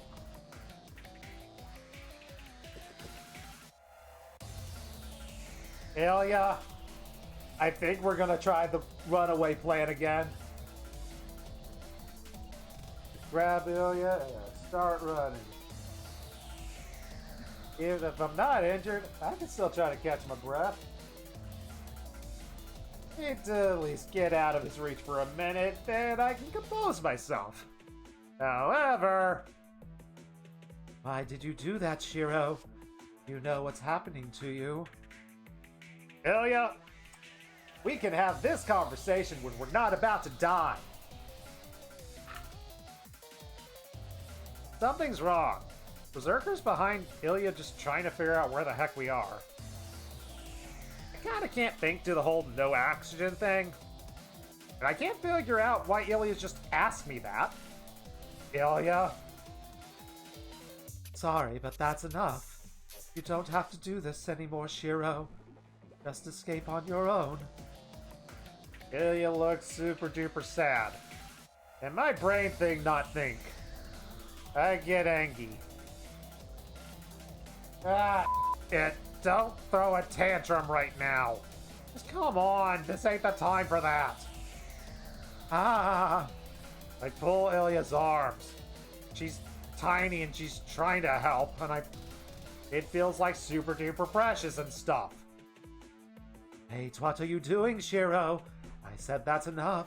You can still make it by yourself. She hammers her tiny fists on my head. And I ignore her. Shut up. If I could do that, I wouldn't have come here in the first place. I hug Ilya. Her eyes are asking me why. That's a stupid question, Ilya. You're being the dummy here. Which is kind of saying something. Do I need a reason? I protect you. I am the big brother, and I'm supposed to protect the little sister. Got it? Excuse me, that's stupid. I'm not even your little sister. Don't care. You called me big brother once, and if you're gonna do that stupid trope, then fine. I'm running with it. Even if we're not related by blood, you're kind of my sister right now. Shiro. Dark Giant is turning away.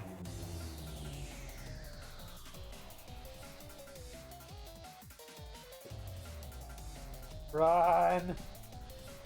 Think later, run now.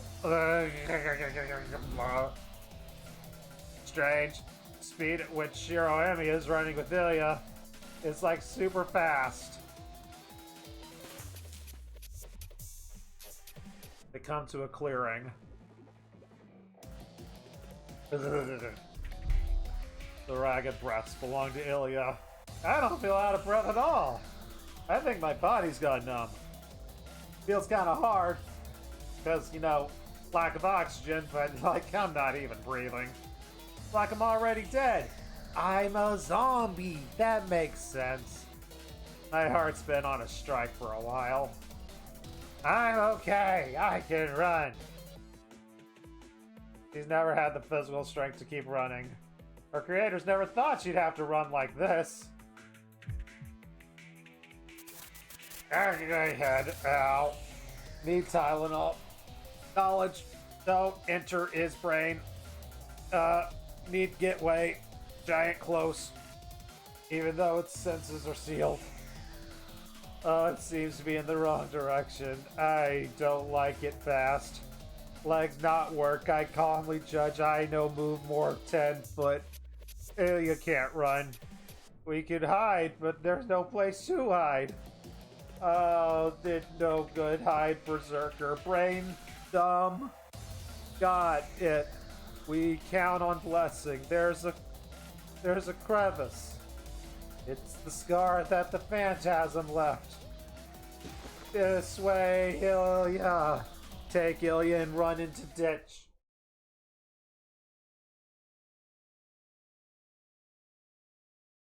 The trench is super wide for two.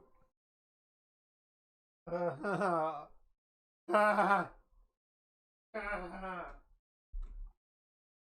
rest my back against the bare earth. I look up at the sky. I just want to catch my breath, man. The sky is like super small. It's like it's cut off from us. It's like we're under the ground.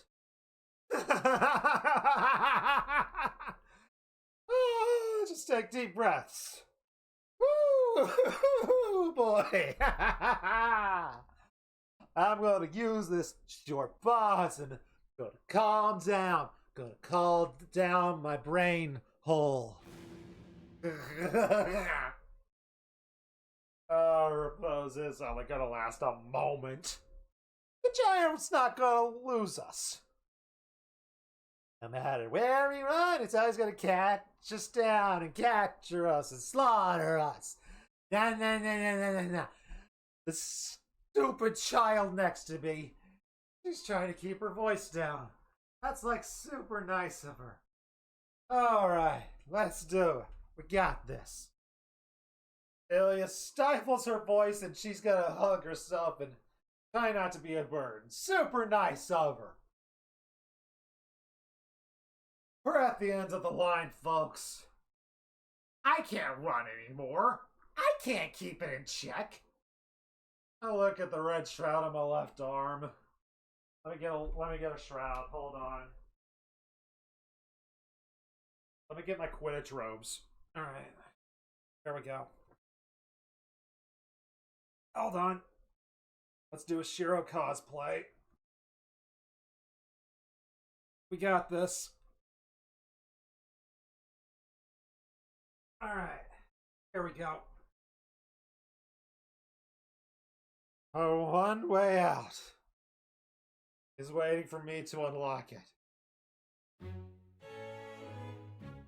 I'm about to die. Katamine just said it's like the fuse of a time bomb. Oh. I am reminded of the earlier pain. One single projection almost shattered me. Can't imagine how agonizing it's gonna be once I unwrap this sucker. The trigger has always been in my brain. Why am I standing? Because I let the cat out, and I'm just feeling energetic right now. I'm just walking around the room. Just feeling like it. Plus, I got my arm wrap ready. I'm cosplaying. We got this. Everything's working out well for us. We got this! The trigger's always in my mind.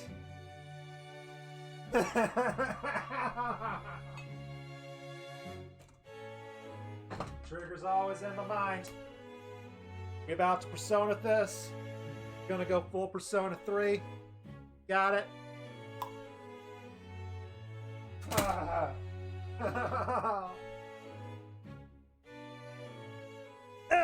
Doing the out of breath voice for like a couple of minutes might have driven me a little bit crazy right now. But whatever, we're here. If I reach for this shroud, it's gonna be no different than putting the muzzle of a gun in my mouth and pulling the trigger. We doing it? Oh. The devil will fall when I allow the cloud. My legs are going to roll and the vessel is full and everything is going to end.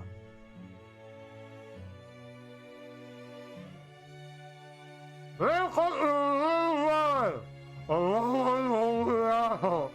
I don't think any of that can talk to us. I know what it means. I'm working with it together. The heat is well. Here's possible for it. But actually a possible miracle that we're with it. Even now, I'm not a man outcome with every fiber of my being. I know it and I feel. It's never gonna come true. But I never consider giving up on it. I have to go. I'm gonna talk to her. I'm gonna will her. I can't do it. I'm gonna lie. I'm not gonna lie like a I'm like a miracle. That one. Salvation isn't something humans can achieve. You acquire a miracle that you can't achieve on your own. You have to pay the appropriate price. You can't protect yourself while saving someone else. But the only way to rescue Sakura from the path of ruin is to have someone else trade places with her.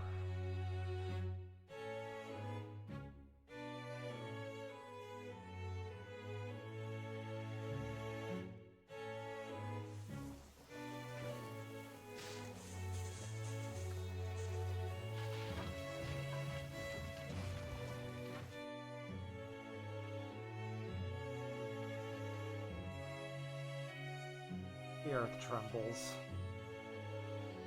The loving tempest is charging towards us.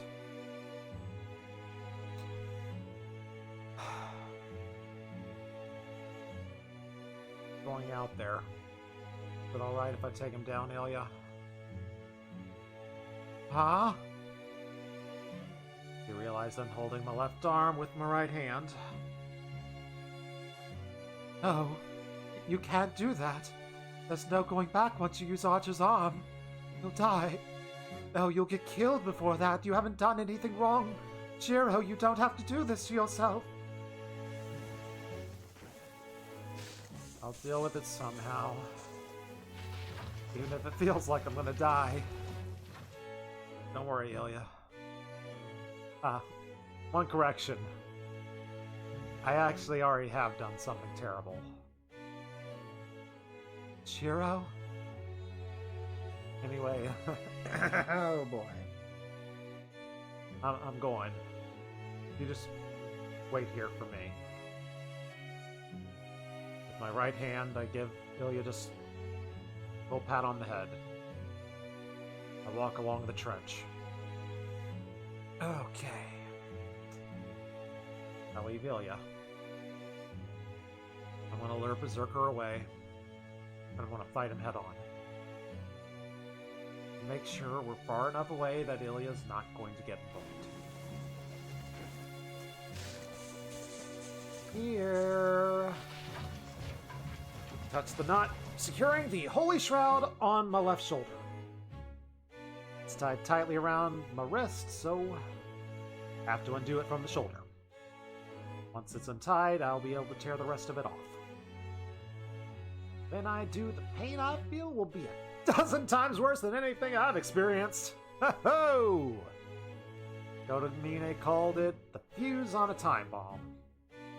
I will ignite it once I take off the shroud, and I don't know if I will explode in 1 minute or a day later. But there will be no putting out this flame once it's lit. Ooh, okay. My tongue is dry, and I cannot shake off the fear even though I know what's coming. I am so nervous that I want to scream. I wonder if I'm going to be able to stay sane. Hey, as I'm terrified of this. And it's only natural that I'm going to die. My being here kind of makes that a foregone conclusion. But if I'm going to be killed anyway, I'm going to keep living as long as I can. Only one thing I'm afraid of, and I just hope my mind doesn't break before my body does. Ho-ho! Am I going to withstand the pain? Am I going to forget who I am, who Ilya is, before the fight even starts? Am I going to forget my vow to protect her? Yeah, that's kind of what I'm afraid of. More than anything else. Kind of why I kept this sealed away. I told myself I was never going to use this arm, even if my life was in danger. But despite this being the sprout where I'm the least self-sacrificing, dang it, I still got a little bit of that in me. What happened to Berserker could happen to me too. I might just give in to the pain and lose my mind. I'll always be afraid as long as I have the left arm. Kind of the embodiment of all the nightmares where I'm killed. Yet, if I know that, why am I still here? Don't worry about it. If I think that, there's only one reason I'm still here. Wanted me to live until it was time to use this arm, and he knew I needed it, so he entrusted it. That I would judge for myself. He has said that I've done nothing wrong. Yeah. That's enough. Guess it's time to redeem myself. I already betrayed myself and sacrificed a whole lot of lives. But there's something that I will not compromise on, and I'm going to keep living for it. I channel all the strength into my red punishment. Will I live? Will I die? Oh boy, take a deep breath, bracing myself. What's to come? And I tear at the shroud. Alright, let's do it.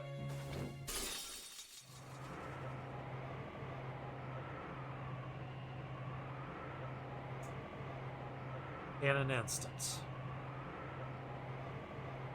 the world falls apart.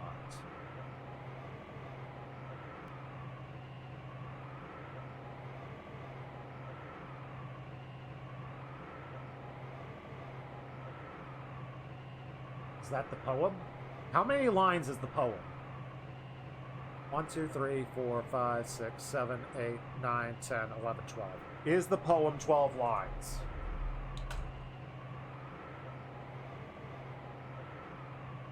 Dang it, now I gotta look it up. Bone of my sword.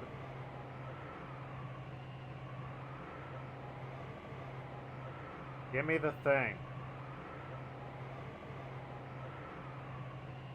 Dang it, internet, just give me the poem. Give me the chant. Give it to me in line form. Like, it just get...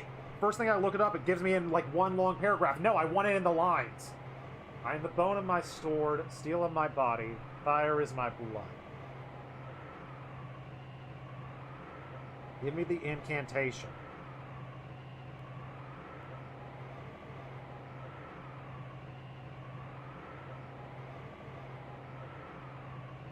Stop doing pop-ups, internet! Good lord, I hate wikis sometimes. Steel is my body, fire is my blood. I am the bone of my sword. Steel is my body, fire is my blood. I have created over 1,000 blades, unknown to death nor known to life. I've withstood pain to create many weapons. Yet those hands will never hold anything. So I pray, unlimited blade. So that's 7, so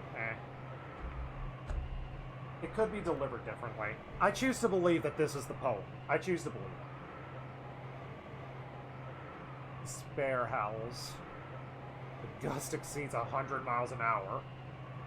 I am being battered by a tempest that no person should survive. This isn't even wind anymore, it's just air pressure.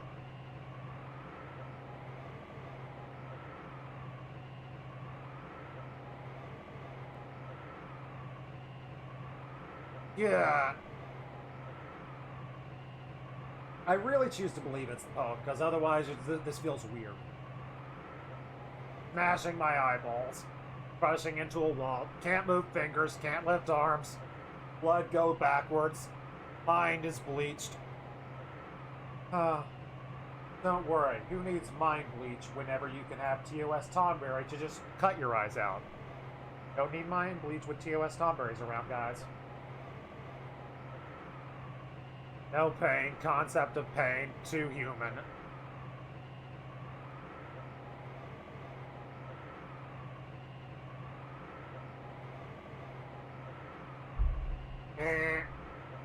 I melt every time you look at me that way. Never fails anytime, any place.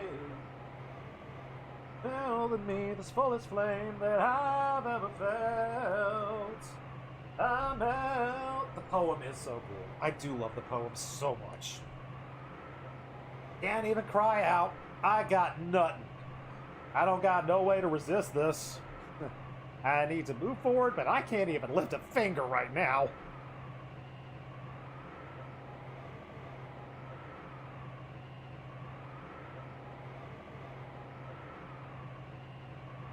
I melt into the white. My body and mind crumble into senselessness.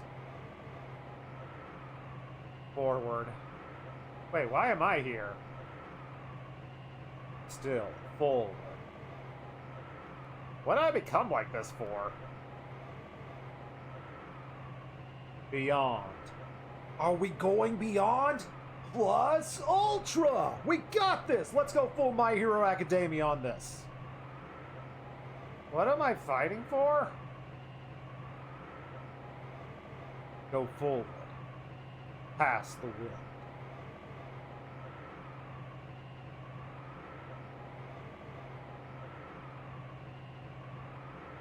Now we are 0. Oh boy. Fate 0. I vanish. My mind held on after my body had failed long ago, but now it disappears. I can't hold it together. Can't move, no matter how hard I try. I can't hang no matter how hard this is determined. I'm going to put TOS Tomberry up, because this is the closest thing I got to a seizure warning. Try to focus on every fiber of my being clenched into my hand. Thankfully, the ads popped up, so also I appreciate that. If I can do that, I can plant my feet. If I can move any part of my body, then I will use that as a foothold and move forward. Can't move my fingers, much less make a fist. Ah! Okay, less seizure warning me. Left eye is pulverized. Ow, ow, ow. Wind, puncture eardrums. Amidst it all. Fine, you can see whatever the few flashing lights we got left. I see an impossible vision. Hi, Archer. How you doing, buddy? What up? You got a poem for me? He's standing. He's standing in the middle of the wind. He's trying to make it to the other side? Like it's just a natural thing to do. He's just walking through the steel wind, the scarlet cloak fluttering.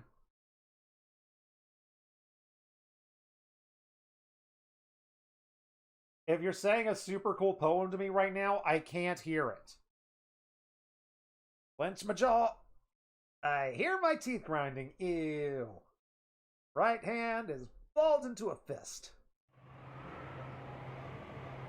Red Knight is not even looking at me because he's being a little bit rude right now. Well, he's turned slightly, revealing a grim face. Doesn't care that I'm about to be swallowed by the wind. He knew this was coming. This was all a trap just to kill me, wasn't it? Dang it, I fell for it. Jiro Emiya can't defy the wind. He knew all along. There's no future for a man who betrays himself and just clings to a wish he can't handle. Words are correct. Someday I'm going to be judged for my accumulated debts. Yet his back says, it's back day. The power of the wind! Can you keep up with me?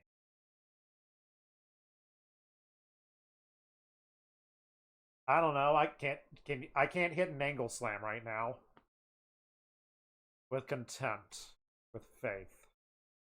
He's waiting for me.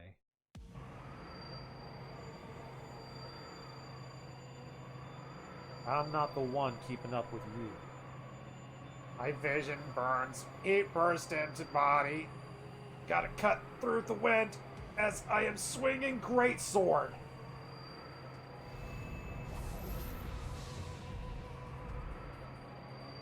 You're the one who needs to keep up with me! With all my strength, I charge past his stupid red back. We doing this? Alright. Let's do this. Alright. I got my sword ready. Alright, Berserker. Bring it on. Ooh. Music just hitting the gear. Ooh.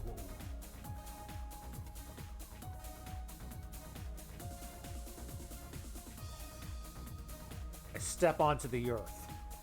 The wind's gone still. Dark Giant, 30 meters away. He can reach me in less than 3 seconds. And that's why I'm gonna finish this in 3 seconds. What the heck? We already... Didn't we remove the arm thingy? I did the dramatic pull-off a second ago. I was trying to be cool, and now the game is like, oh no, it's still on. He just, like, loosened the cufflinks on it. Like, dang it. I thought I was cool. Dang it, son of a... Give me a second, gotta wrap up again. Okay. Here we go. I'm gonna wrap it a little bit better this time. Alright, here we go. Alright. Alright. Gotta get the cosplay right. We just took the knot off, okay. We were too weak to be able to take the whole thing off, so alright. Keep the cosplay up. Red arm. Got it.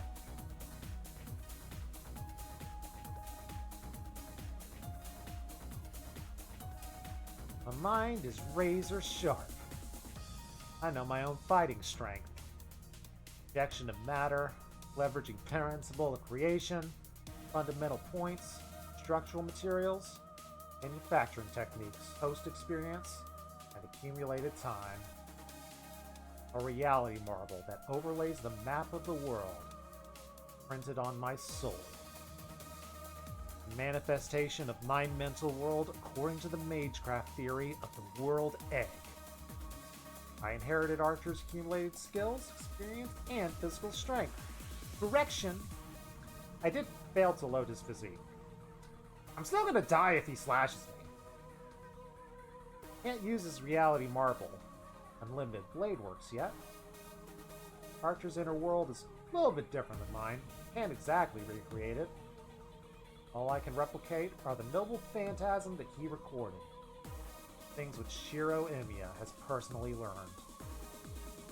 If I decide to draw a noble phantasm from my left arm, I'll search in limited playworks for the most appropriate weapon for my purpose, and just replicate it.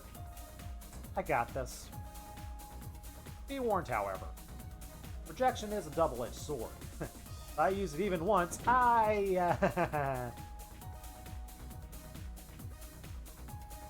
we have an Ecliptor arm?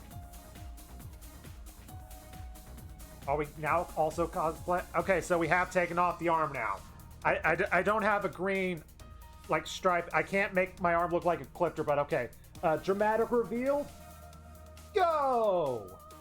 That's as good as we're gonna get, people. Hold my breath. Cram all my magic energy into left arm. Shout out to Ecliptor. That is like... I enjoy Power Rangers in Space. Power Rangers in Space is not my favorite season, but the one thing, if I could rewrite that season, I would have had like Ecliptor turn good, or at least like not get wiped out by the end of it. Spoiler alert for Power Rangers in Space. But I loved Ecliptor's design. Okay, bye, Carglass Friendship. I'm sorry, I like SPD more. I like SPD more than In Space. I also have a personal bias towards ZO2. Do I like Mighty Morphin than In Space? I like In Space, but like, it has Carlos. And like, Carlos is one of my least favorite Rangers of all time. That, like, Carlos is an anchor around the neck of In Space. That's the problem with In Space. For me, personally. Also, it still has Alpha 6. And while he's not like, yo, yo, yo, Rangers, as much as he was in Turbo, still a little bit of an annoyance. Remember when Carlos tried not to kill that girl? Ugh, frickin' Carlos. Alright, back to the super dramatic part that I'm distracting myself from. But that's clearly an Ecliptor arm. That is clearly an Ecliptor arm. Just need a weapon I can use. I'm well aware of the risks. Further ahead, I'm gonna go past this wind and strike myself down.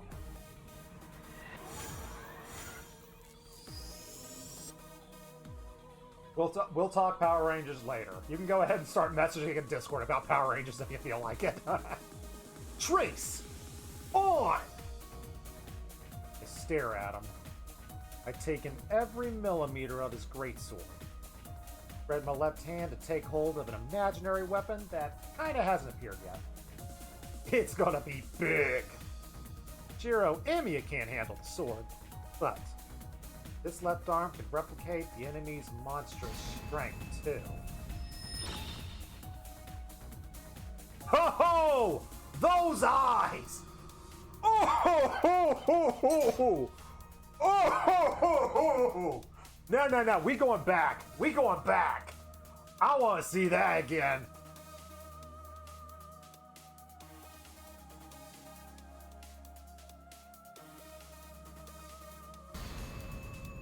We watching that again. Ow! Ow! Put a dual disc on that arm. Oh, please let me activate a trap card with that sucker. We can create any weapon. Does a dual disc count as a weapon? Can I create my own dual disc that I can just pull out of thin air? I think I remember like what a dual disc that started looking like a blade almost. I think we can do that. I think we can make a dual disc. Something breaks. Part of my chest is shattering. Oh boy. My skeleton is buckling under the flow of magic energy. It is kind of pathetic like an apple peel. Alright. Here I go. I'm beyond worrying. The arm will make up for my broken parts. Devote my undivided attention towards killing my enemy. He noticed. Bloodlust focuses on me. The dark giant senses my magecraft as a hostile act, and his empty eyes move. black ominous stars. Giant roars a death cry and storms in to slaughter his enemy. Berserker. In his raids, the giant hasn't changed. Still trapped in his battle with Saber. Blind, insane, and rotting, he dies a second death, still fighting to protect Ilya. 1 second to go. Charging giant is not going to stop at one attack. Normal projection is not going to save me. Face projection won't work on him. Can't defeat the giant unless I project something beyond my limits. Go beyond. So I trigger off low projection.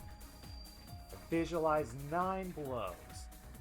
Got the first swing, activating all 27 latent magic circuits in my body. 2 seconds. He's in front of me, and the great sword is coming down. Air pressure whips me. Step in to the assault. Aim focuses on 8 vital points. Set! Omni process projection complete! 9 lives! Blade works! Now, I shoot 100 heads. I surpass his sonic speed with godlike swiftness of my own. Did we just Volmanway him? We just Volmanwayed Berserker.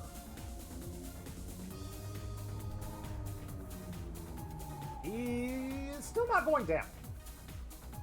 Berserker is still standing even after being ravaged by his own frickin' weapon.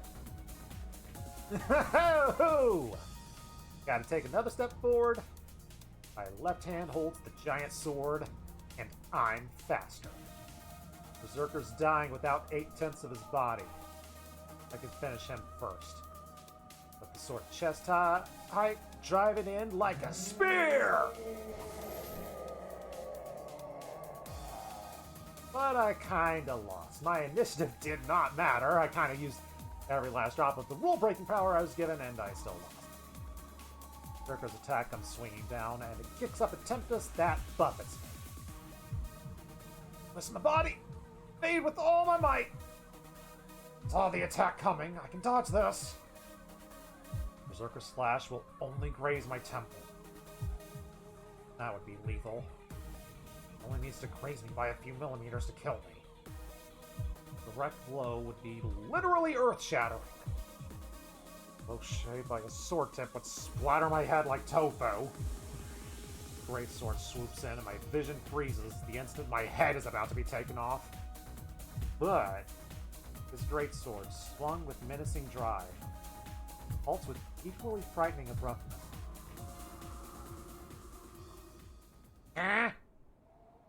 Slight censorship here. In the original version, it directly states the 8 areas he sliced off were the upper arm, collarbone, windpipe, temple, diaphragm, rib, left thigh, and testicles.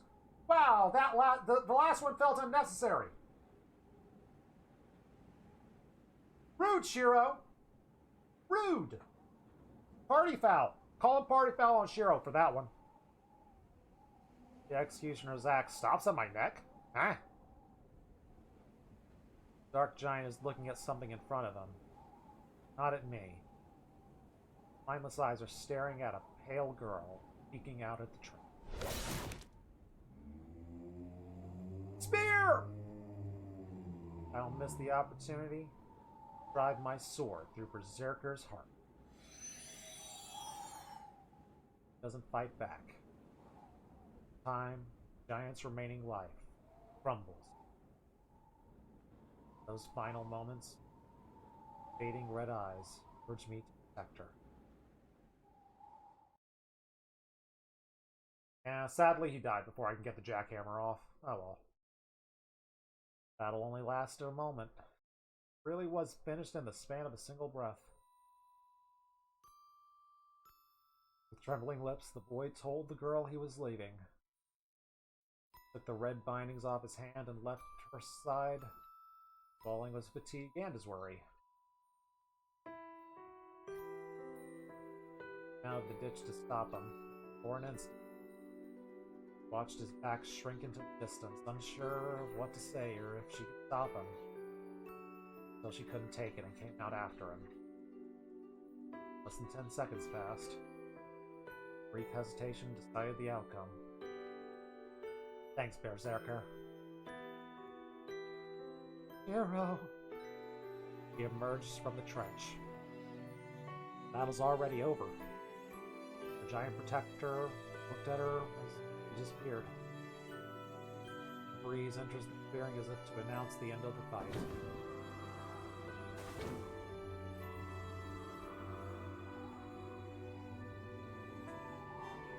All she can see is the boy's back.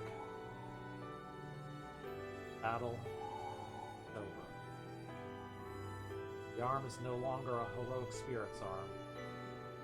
The boy challenged death with his own power, and he keeps a watch over it from behind. He'll never look at her again. Feet of the holy shroud. The glorious boy looks so gallant. He's not going to show anyone. The moment he tore that shroud off and created the projection, cast off all distraction. Hero! He watches him gloomy from behind. The boy had become someone else. Something else. He has chosen a foolish but noble conclusion. There is no going back. He's lost stupid protagonist voice. Not coming back.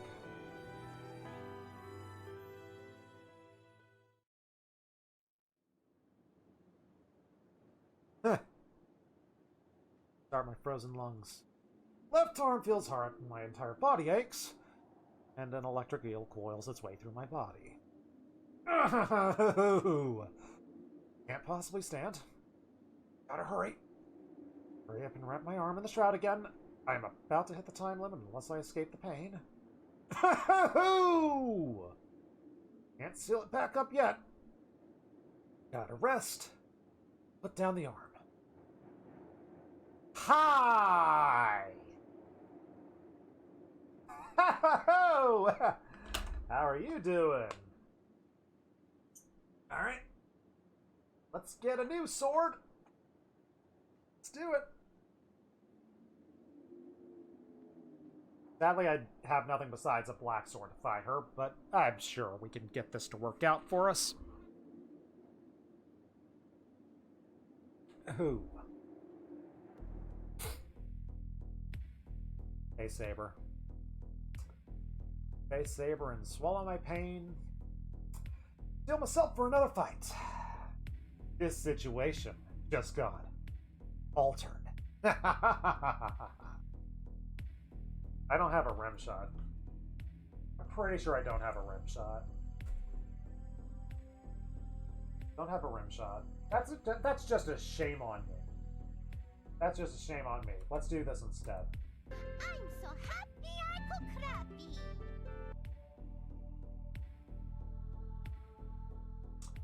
Better put on a show for Yuki-chan.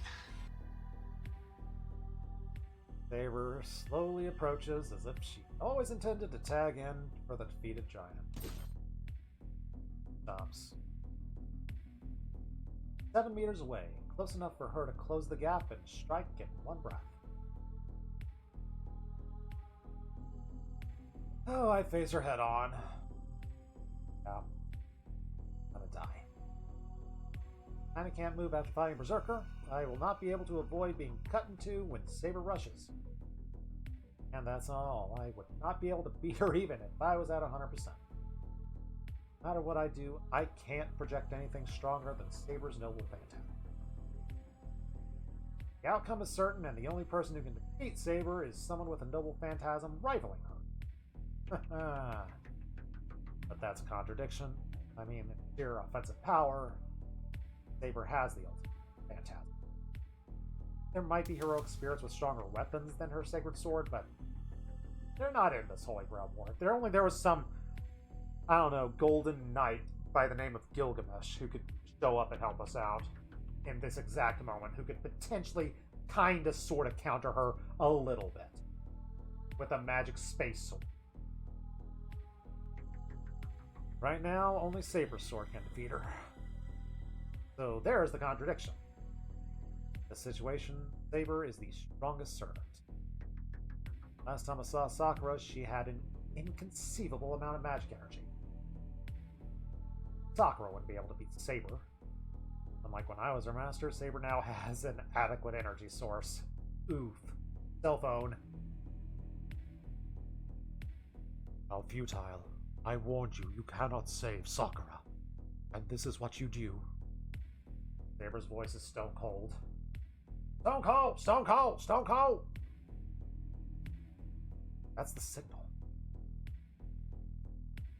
Comes to cut me down without a shred of mercy. Well, can't let her kill me. I cannot lose even if I'm fighting Saber. Might not be able to beat her. Maybe I can at least get Ilya and take her away. Consider yourself lucky. I have no longer need to bother with someone who will eventually kill himself. Sakura calls to me. Huh? Saber turns her back on me and just starts heading into the forest. No, not luck. You defeated Berserker and survived through your own efforts. Your determination brought about this outcome. Saber leaves without turning back. Can't stop her, she's the enemy. Whatever her reasons, I can only be grateful she let us go. I am wounded from head to toe, and I cannot afford to ask an enemy to stay.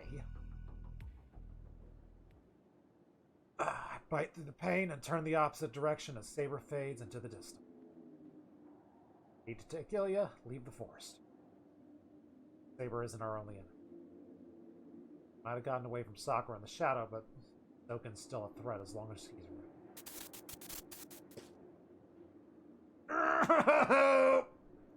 Know what's happening to my body? Know what will happen. 3 projections left. 1 would be risky if I want to stay in one piece. I can't face Zoken, an assassin in this condition, and there is no point if my body tears itself apart. I promise to Tosaka and save myself for the final effort. I might not be able to fight anyway. There's still hope. Hero. I hear Ilya's voice. Yeah. Get out of the forest as soon as Saber and Sakura changes her mind. We are not going to have another chance. My heartbeat drums a cacophony that's bouncing around inside my skull.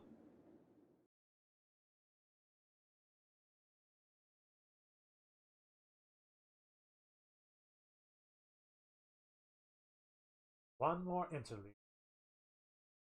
Who are we interluding into? Get a little bit more for the priest, buddy? Alrighty.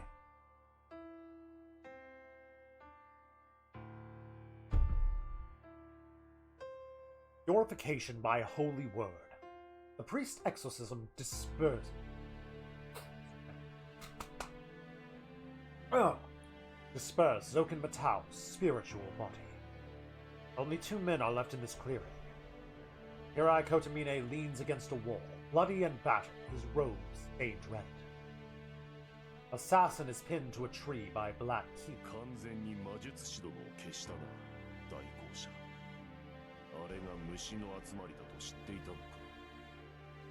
Still not believing it until I get to credits, and like I said, even then, I ain't believing Zoken's dead. Nothing you can do in this game can make me believe he's dead, for certain. He turns to face the voice. Assassin is gone. Only a blood stain and the black keys remain embedded in the tree. He and I go back a ways. I knew that he was a spirit who used insects to interact with the world. Physical injuries are ineffective. The only way to kill him would be to crush every trace of his body. Hello, Scotters! How are you doing today? Spoiler alert, we are on the Heaven's Feel route of Fate Stay Night, aka, like, near the very end of the game. I'm not gonna say we're at the end of the game, but like we're very close to the end game, I feel like.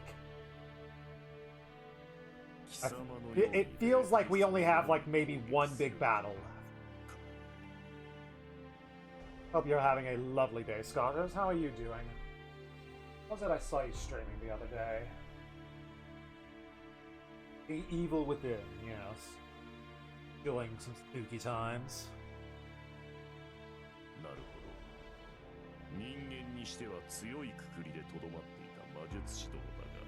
Knee deep in the end game. I'm glad you're doing great, Scholars. Oh boy.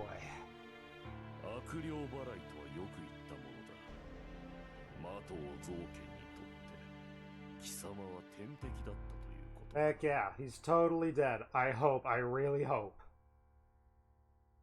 The priest doesn't answer. He checks his injuries. His bleeding has stopped. He's lost his weapons, but he isn't critically wounded. A few minutes rest should be enough to recover his strength. So are we about to find out why the heart grab just didn't kill Kirai?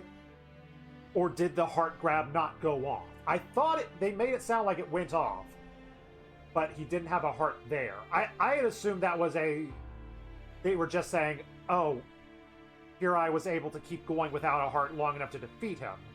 But now they're making it sound like yeah, Kirai's good. Kirai's good. You can rest your fears. I refuse to rest my fears! My paranoia has gotten me this far in this game. My paranoia is going to keep me going. What will you do now, assassin?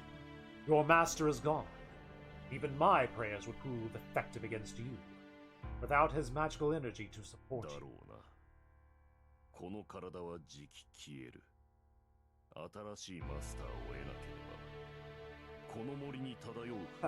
Luckily, there's no one around who would ever become Assassin's Master.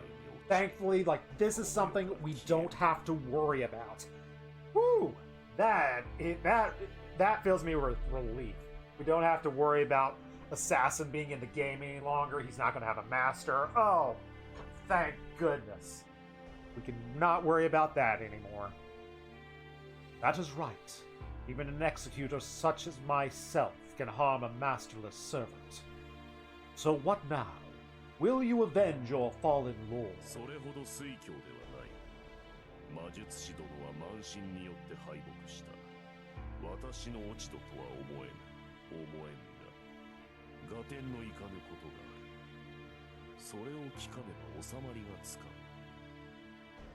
You mean how Zabania failed?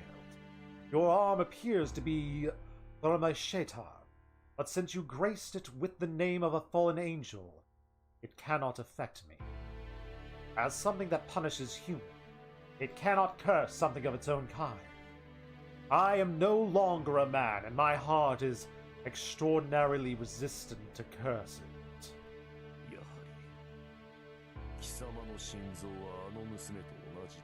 What you doing, Kirai?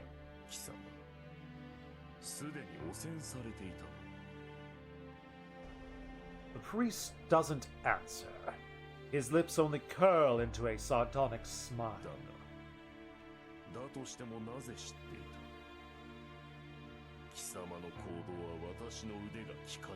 Oh boy.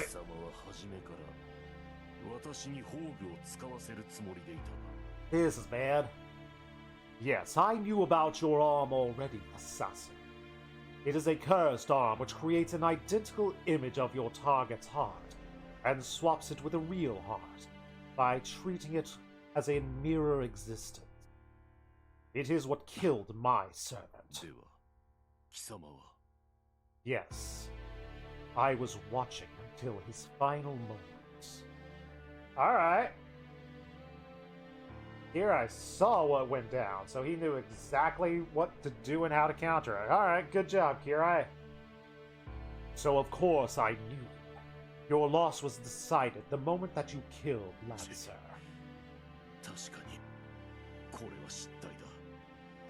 Assassin clicks his tongue with loathing. He dismisses his bloodlust. Disappointed, he leaves. The priest's response seems to have satisfied his curiosity. Gone to look for a new contractor, I see.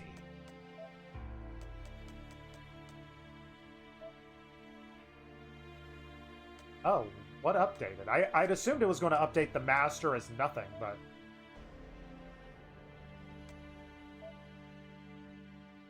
What updated?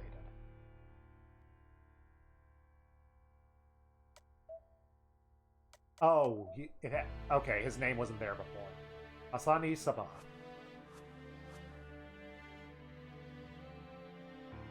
He will most likely serve Sakura Matao next. The priest has no problem with that. As long as Zoken Matao doesn't kill Sakura Matao, he doesn't care. Zoken wishes for immortality. Obtaining Sakura's body will satisfy that desire. As long as the old man is alive, the curse gestating within the Holy Grail will never be born. It would be meaningless to have Sakura become an insect's vessel after she has grown this much. He needs her to keep being a master. Because... yes. There will be no eternity. There will be no eternity for you. You were flawed from the moment you were born. He is one of the Hassan-i-Sabah, the group that the English word assassin comes from. Yay! He feels... Prepare yourself! Get out the dam! Instant balls! Been a while since someone claimed that one, so I forgot how loud that was. Thank you for the instant balls. Races F coming out soon. Hopefully it doesn't suck. Please let the port be good. He feels slightly dizzy when he stands up. He must be exhausted. The priest leans against a wall and sleepily closes his eyes for a time.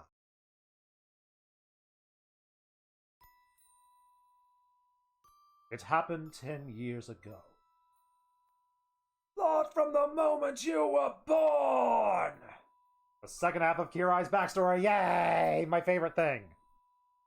The man tried many things after he realized this truth. In his youth, he did not understand morals, but he did possess common sense.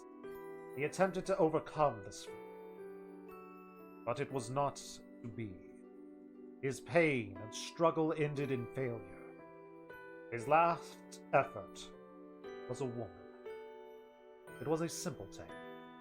Any human dreams of loving someone of the opposite sex, having a family, and dying a peaceful death. A little bit close-minded.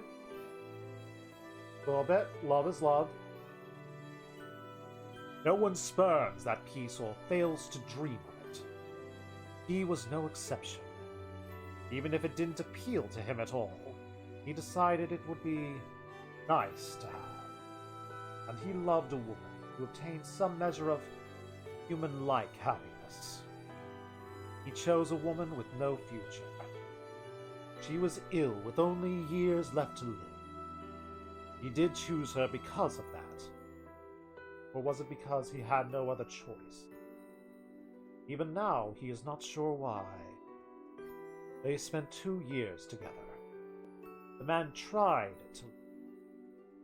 The woman did her best to love him back, and she gave him a child. But the outcome did not change. The man found happiness in his woman's suffering and his child's despair. The more he tried to love her, the more she suffered. To him, it was the only saving grace of their bond. The contradiction did not bother him. He's not even sure if he suffered. But the more the woman tried to soothe him, the more he found himself wanting to see her grief. She was a saint. She was frail, but he would have called her a saint. It need not be said how profound her faith was, and how well she understood his rage. That is why he nearly despaired. He would never again meet someone who understood him so well, tried to heal him. But even this woman could not fill the void. Though there was no need to question his life any longer. He was born flawed. His birth was a mistake. He concluded that if he was a mistake, he should disappear. He went to part ways with the woman before his death. He married her as an experiment, so he was obligated to let her know it was over. And the woman loved Kotomine. Kotomine tried to love her too. That is all there was to it. The end came all too quickly. I could not love her. I could not love you, he told her in a room surrounded by a stone wall. The woman smiled on her deathbed. Her body, all skin and bones, could not even stand anymore. No, you do love me. Then she smiled and ended her own life. He did not try to stop her. There would have been no point in doing so. The woman had a terminal illness. She would have died sooner or later. He knew that when he chose her. As her consciousness faded, the blood-soaked woman looked up at the man and laughed. See? You're crying, dear. Of course he didn't shed a single tear. He only looked that way to her. With her death, the woman proved to him that he could love someone, and that his life was worth living. He left the room without saying another word, and abandoned the Lord's teachings.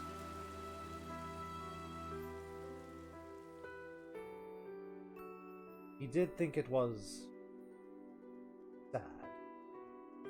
Not because she died. In that moment he thought, what a shame. If she was going to die anyway, I wish I could have killed her myself. He did not mourn her death, but he lamented the fact he couldn't enjoy it. Remember an hour ago when Kirai warned Shiro not to let someone he loved die in front of him? Yeah. Kirai's fun. Kirai's the best. It happened a long time ago. He can't remember her face anymore. Never mind her voice. But sometimes he thinks, I wish I could have killed her myself. Would that have brought him joy? Or was it because he loved her? That he was sorry that he couldn't kill her? He would sever that train of thought whenever he found himself dwelling on it. That question should be left to eternity. The woman's death was meaningless because her devotion failed to change him. But he did not want it to be worth it. He would never try to answer that question. It happened a long, long time ago. It was the memory of a man nourished by the misfortune of others, found fulfillment in the world's corruption. After that, the man met his arch-nemesis, Yaritsugu Emiya, a mage who chose to invalidate everything the man had wanted for himself. The priest opened his eyes.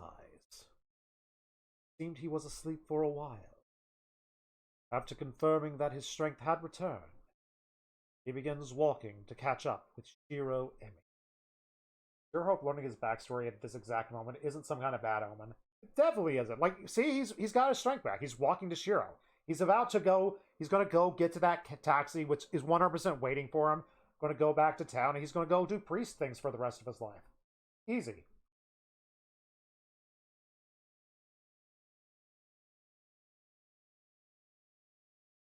Are my fears founded, or is it Sakura? You're not going anywhere. No. You're going to die right here. A girl walks. Full dress. She has completely changed. She is clothed in her own shadow. Her dark magical energy cloaks her like a part of her own body. The sheer amount of her magical energy and her existence are no longer that of a human. Her spiritual caliber has now reached that of pure heroic spirit. A counter guardian. You have been completely corrupted, Sakura Matao. Not just in body. You could not have transformed this much without adapting your mind to the curse. You have accepted that you are a monster now. The priest denounces her even though he did wish for it. He scolds her for being drunk on her own power. And what's wrong with that? But I didn't have any other choice, you know. Maybe I could have held out a little longer if people had been nicer to me. Held out against what? Myself, Father. I have finally accepted that I hate the world. The Osaka family who abandoned me, my sister who's different from me in every way, living a free life, my scary grandfather, my pitiful brother, the whole town that doesn't know my suffering. I can't forgive any of them. I know I'm just taking my anger out on them, but I can't help but imagine this. Even though I know it's wrong. Yes. I wonder what faces they'll make when I teach everyone who has never helped me that it's like what it's like to be. The girl smiles in grim delight. The priest is unaffected. He looks at the girl like something dirty. You have changed, Sakura Matao, I see. Your nature was suited to the darkness. Yes, I've changed. I'm not like the old Sakura Matao anymore. That weak girl is gone. Everyone has always made me suffer. I'm just making them feel the same way. The girl who used to just put up with everything is gone. She giggles. Multiple personalities. Sakura Matao is gone and been replaced by a separate personality that was sleeping within. It is the only explanation for her wildly different, charming attitude. But what do you mean? There is no need to hide it, Sakura Matao. The priest denies her with a blunt sentence. What do you... I said you do not need to hide it. You do not have a separate personality. You have become drunk on violence since the mud swallowed you. And you are still the same Sakura Matao. There is no need to invent a second personality as an excuse to show that you did nothing wrong. The girl's face stiffens. Is it true? The blackened girl grits her teeth and glares back at the priest. What are you? You're the one who did this to me. Her shadows writhe in concert with her loathing. They rode everything around her like a blaze. The speed at which her shadow covers the ground is nothing like before. I won't deny it. I allowed you to live so you could become its master. You have splendidly lived up to my expectations, and now you are trying to give birth to Avenger. You have easily achieved something that I could not. It wasn't easy. You have no idea how much I have suffered, how much it hurts even now. I do not know, nor do I need to know. I am not eccentric enough to listen to a little girl's whining. All right. That's fine. I don't want you to know either. I won't let you have pity for me that easily, because from now on, I'm the one who's going to be showing everyone else. A cruel smile plays across her priest does not hesitate to retreat. He moves with the same swiftness that caught Zoken Matao in midair. He only takes one bound away. The girl is an amateur despite her enormous magical power. He can easily get away from someone who lacks experience in both combat and magecraft. Foolish man. Did you really think you could run from me? She snickered. Instantly, the priest goes limp and tumbles to the ground. He tumbles down. Kirai Kotomine crumbles, spewing something red from his mouth. I can only assume it's Kool-Aid. Maybe strawberry jam. I can't think of anything else it could possibly be.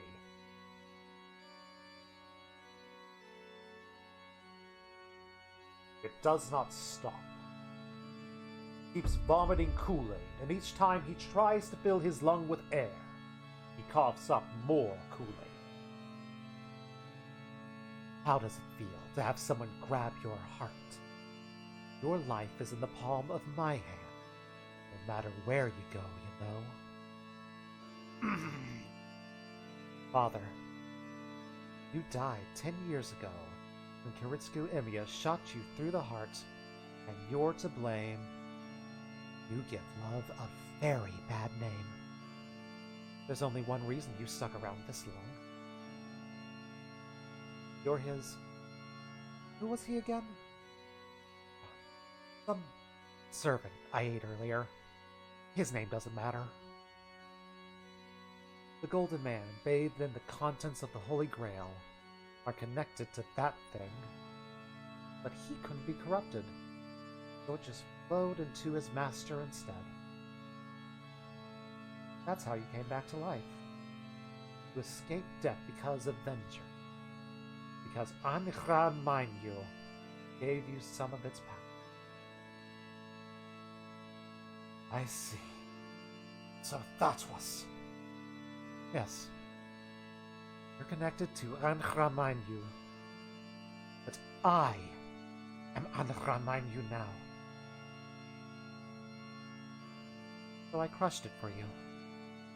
I've destroyed the black heart that's been keeping you alive. And there's the name drop. Anhra Mainyu. The Grail, as we learned in Unlimited Blade Works, is Avenger. Yeah. If you want, I'll crush all your organs too. My hands can rip out your insides no matter where you go. The girl raises a hand. Her gracious offer is not sincere at all. She has no intention of letting the priest leave alive. She'll just laugh and kill him if he begs for his life. She will take him back to the She will take back the temporary life that has sustained him. After all, it belongs to her. Even if the amount of magical energy he has is equivalent to a speck of dust in the corner of her bedroom. She doesn't need to let him have it. Goodbye.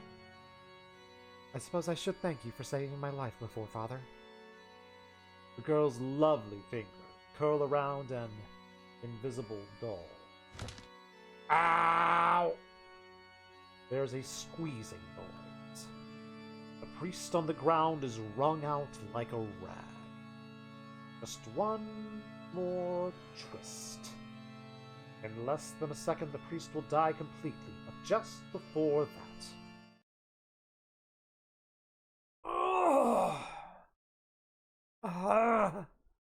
The girl crumbles to her knees. She is savaged by nausea and discomfort. She claws at the blackened ground as if pleading for help. It hurts. No, don't come in. The shadows expand. Something must have happened.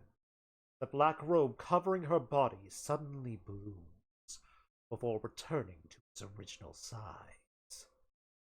No way. Berserker actually lost?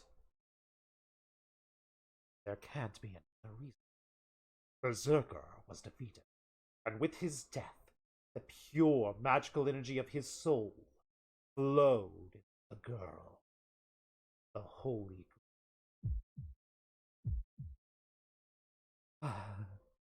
Her mind twists. Sakura Matao's personality is pushed further to the edge. Shouldn't be any more room, but a massive soul has pressed against a wall. She will disappear. She will be gone for good. At this rate, Sakura Matao will disappear. Before that, she remembers that she meant to kill the priest and looks up.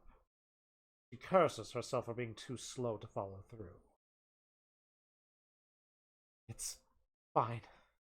He'll die if I leave him here. The ruins are empty now. All that remains on the spot where Kirai Kotomine has been lying is his bloodied vestment.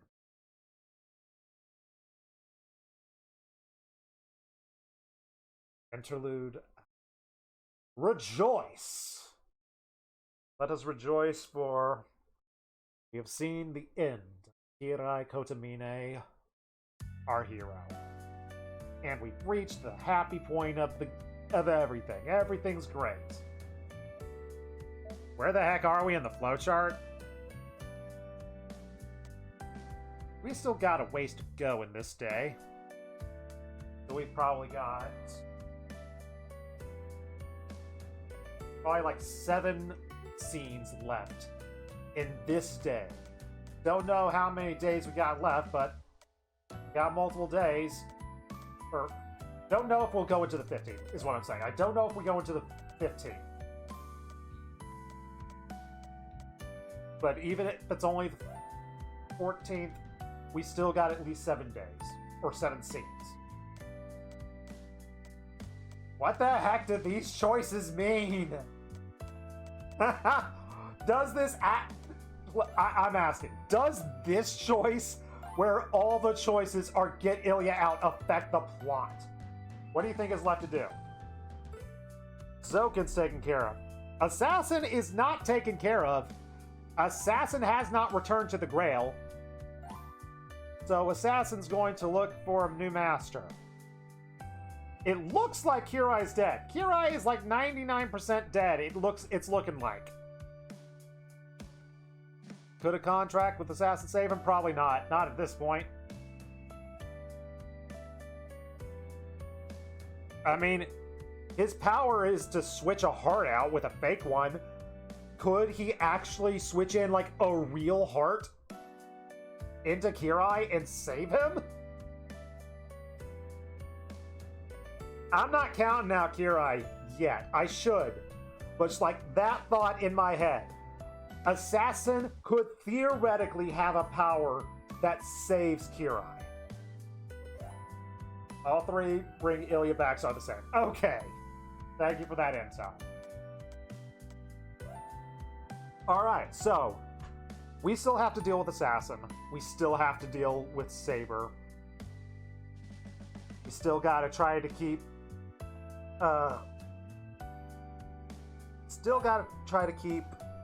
Sakura alive and sane as she tries to cope with everything. She's handling it well. She's coping super good. So, Kirai said that he buried Tosaka in the dirt on her ground, so we probably need to go back and get Tosaka. We're probably going to need her help. And they keep bringing up this jeweled sword. The game keeps bringing up the idea of this jeweled sword, which is going to save us or something. So we're definitely going to have to craft that. Shiro said we have... He basically said he has 3 projections left. One of them is that jeweled sword. One of them is definitely going to be that jeweled sword. What are the other 2 going to be? Does that mean we have like 3 separate big battles to go? We could have 3 separate big battles. We could still have an assassin battle. We could still have a evil saber battle. And we could still have a Sakura battle. And we've got 7 scenes, or we got like 8 scenes. 7 or 8 scenes, and then we've got potentially an entire day after that. So we'll see how it's going to go. Now is a good stopping point, I think. We've reached some happy music. We got some sad stuff. I was just like, this has been like, I'm not saying like previous streams have been bad. This has been one of my favorite streams of this one in a while, because like I've loved freaking every scene in this one. I was just like, every scene was like a 10 out of 10 for me. Like the Berserker battle was fun. Just the removal of the arm wrap was great. Both of the all of the Kirai scenes were great. Nine Lives Blade Works was so good. That was good, but it's like, even like, that was great, but I still think my favorite thing was Kirai just annihilating Zoken. But the music with the Nine Lives Blade Works was so good. Scotters, I'm freaking love this game. Like, Fate Stay Night is going up there of like one of my all-time favorite games, and it's like one of my all-time favorite visual novels I played. It's been so much fun. As frustrating as I've been at sometimes with this game, I absolutely adored it. Like, there's a reason I've been streaming this game for like 4 months. I've legitimately been loving it. It's been like 44 straight streams at this point. I legitimately am loving this game, and I'm having a super fun time with it. I desperately hope more Fate games gets translated. I don't know if any of them are as good or even as close as good as this one, but dang it, we're gonna give it a shot. And besides, even if after this one's over, still have the Cooking Mama Fate game, which I'm gonna try it. We're at least gonna do one stream of after this is over. Don't know how much of it we're gonna do, but we're gonna do at least one stream of that eventually. Alright, let's go see who's streaming right now. Let's go share a little bit of love with someone who is on the lines right now. We've got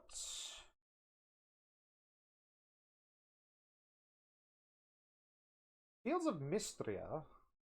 Got some of that going on. What we got going on right now? I want to check out some Fields of Mystria. That seems like a very cozy farming game. And it just had like a big update like a week or two ago. Next stream is when? Let's check the work schedule. And go ahead and snooze the ad break, because it's like we're ending stream in like a minute. So no need to have people in ads during the final stream. We'll be able to stream, I think, Monday. Monday should be a good day to stream. So we'll be able to hopefully get another decent shot. Hopefully we'll finish the 14th. That's my hopes and dreams, but who knows? We're going to try for the 14th. God, Wiz is streaming. Heck yeah, Cardwiz is streaming. Oh boy.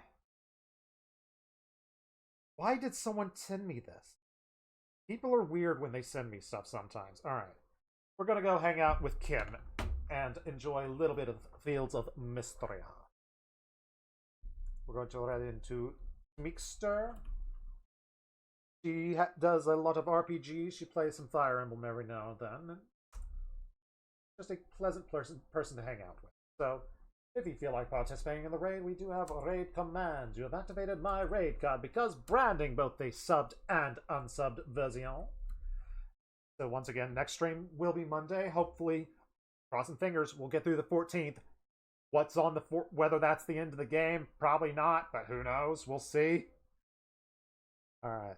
Thank y'all to everyone who showed up. This has been a fun one. Like, chat was active on this one, so that made me extra happy. So thanks to everyone who showed up and hung out with and chatted all sorts of silly stuff with me as this went along. All right. That shall be it for the evening. Thank y'all for hanging out with me. See y'all Monday. And of course, we do have the worst streams on Thursday nights. We're starting the final case of the trilogy, of the Phoenix Wright trilogy. Come hang out as we get that started. Alright. It is slap is what the command is. Yeah, we're starting the last case. It's so good. Alright. Thank you so much for stopping by. Until next time, fare thee well.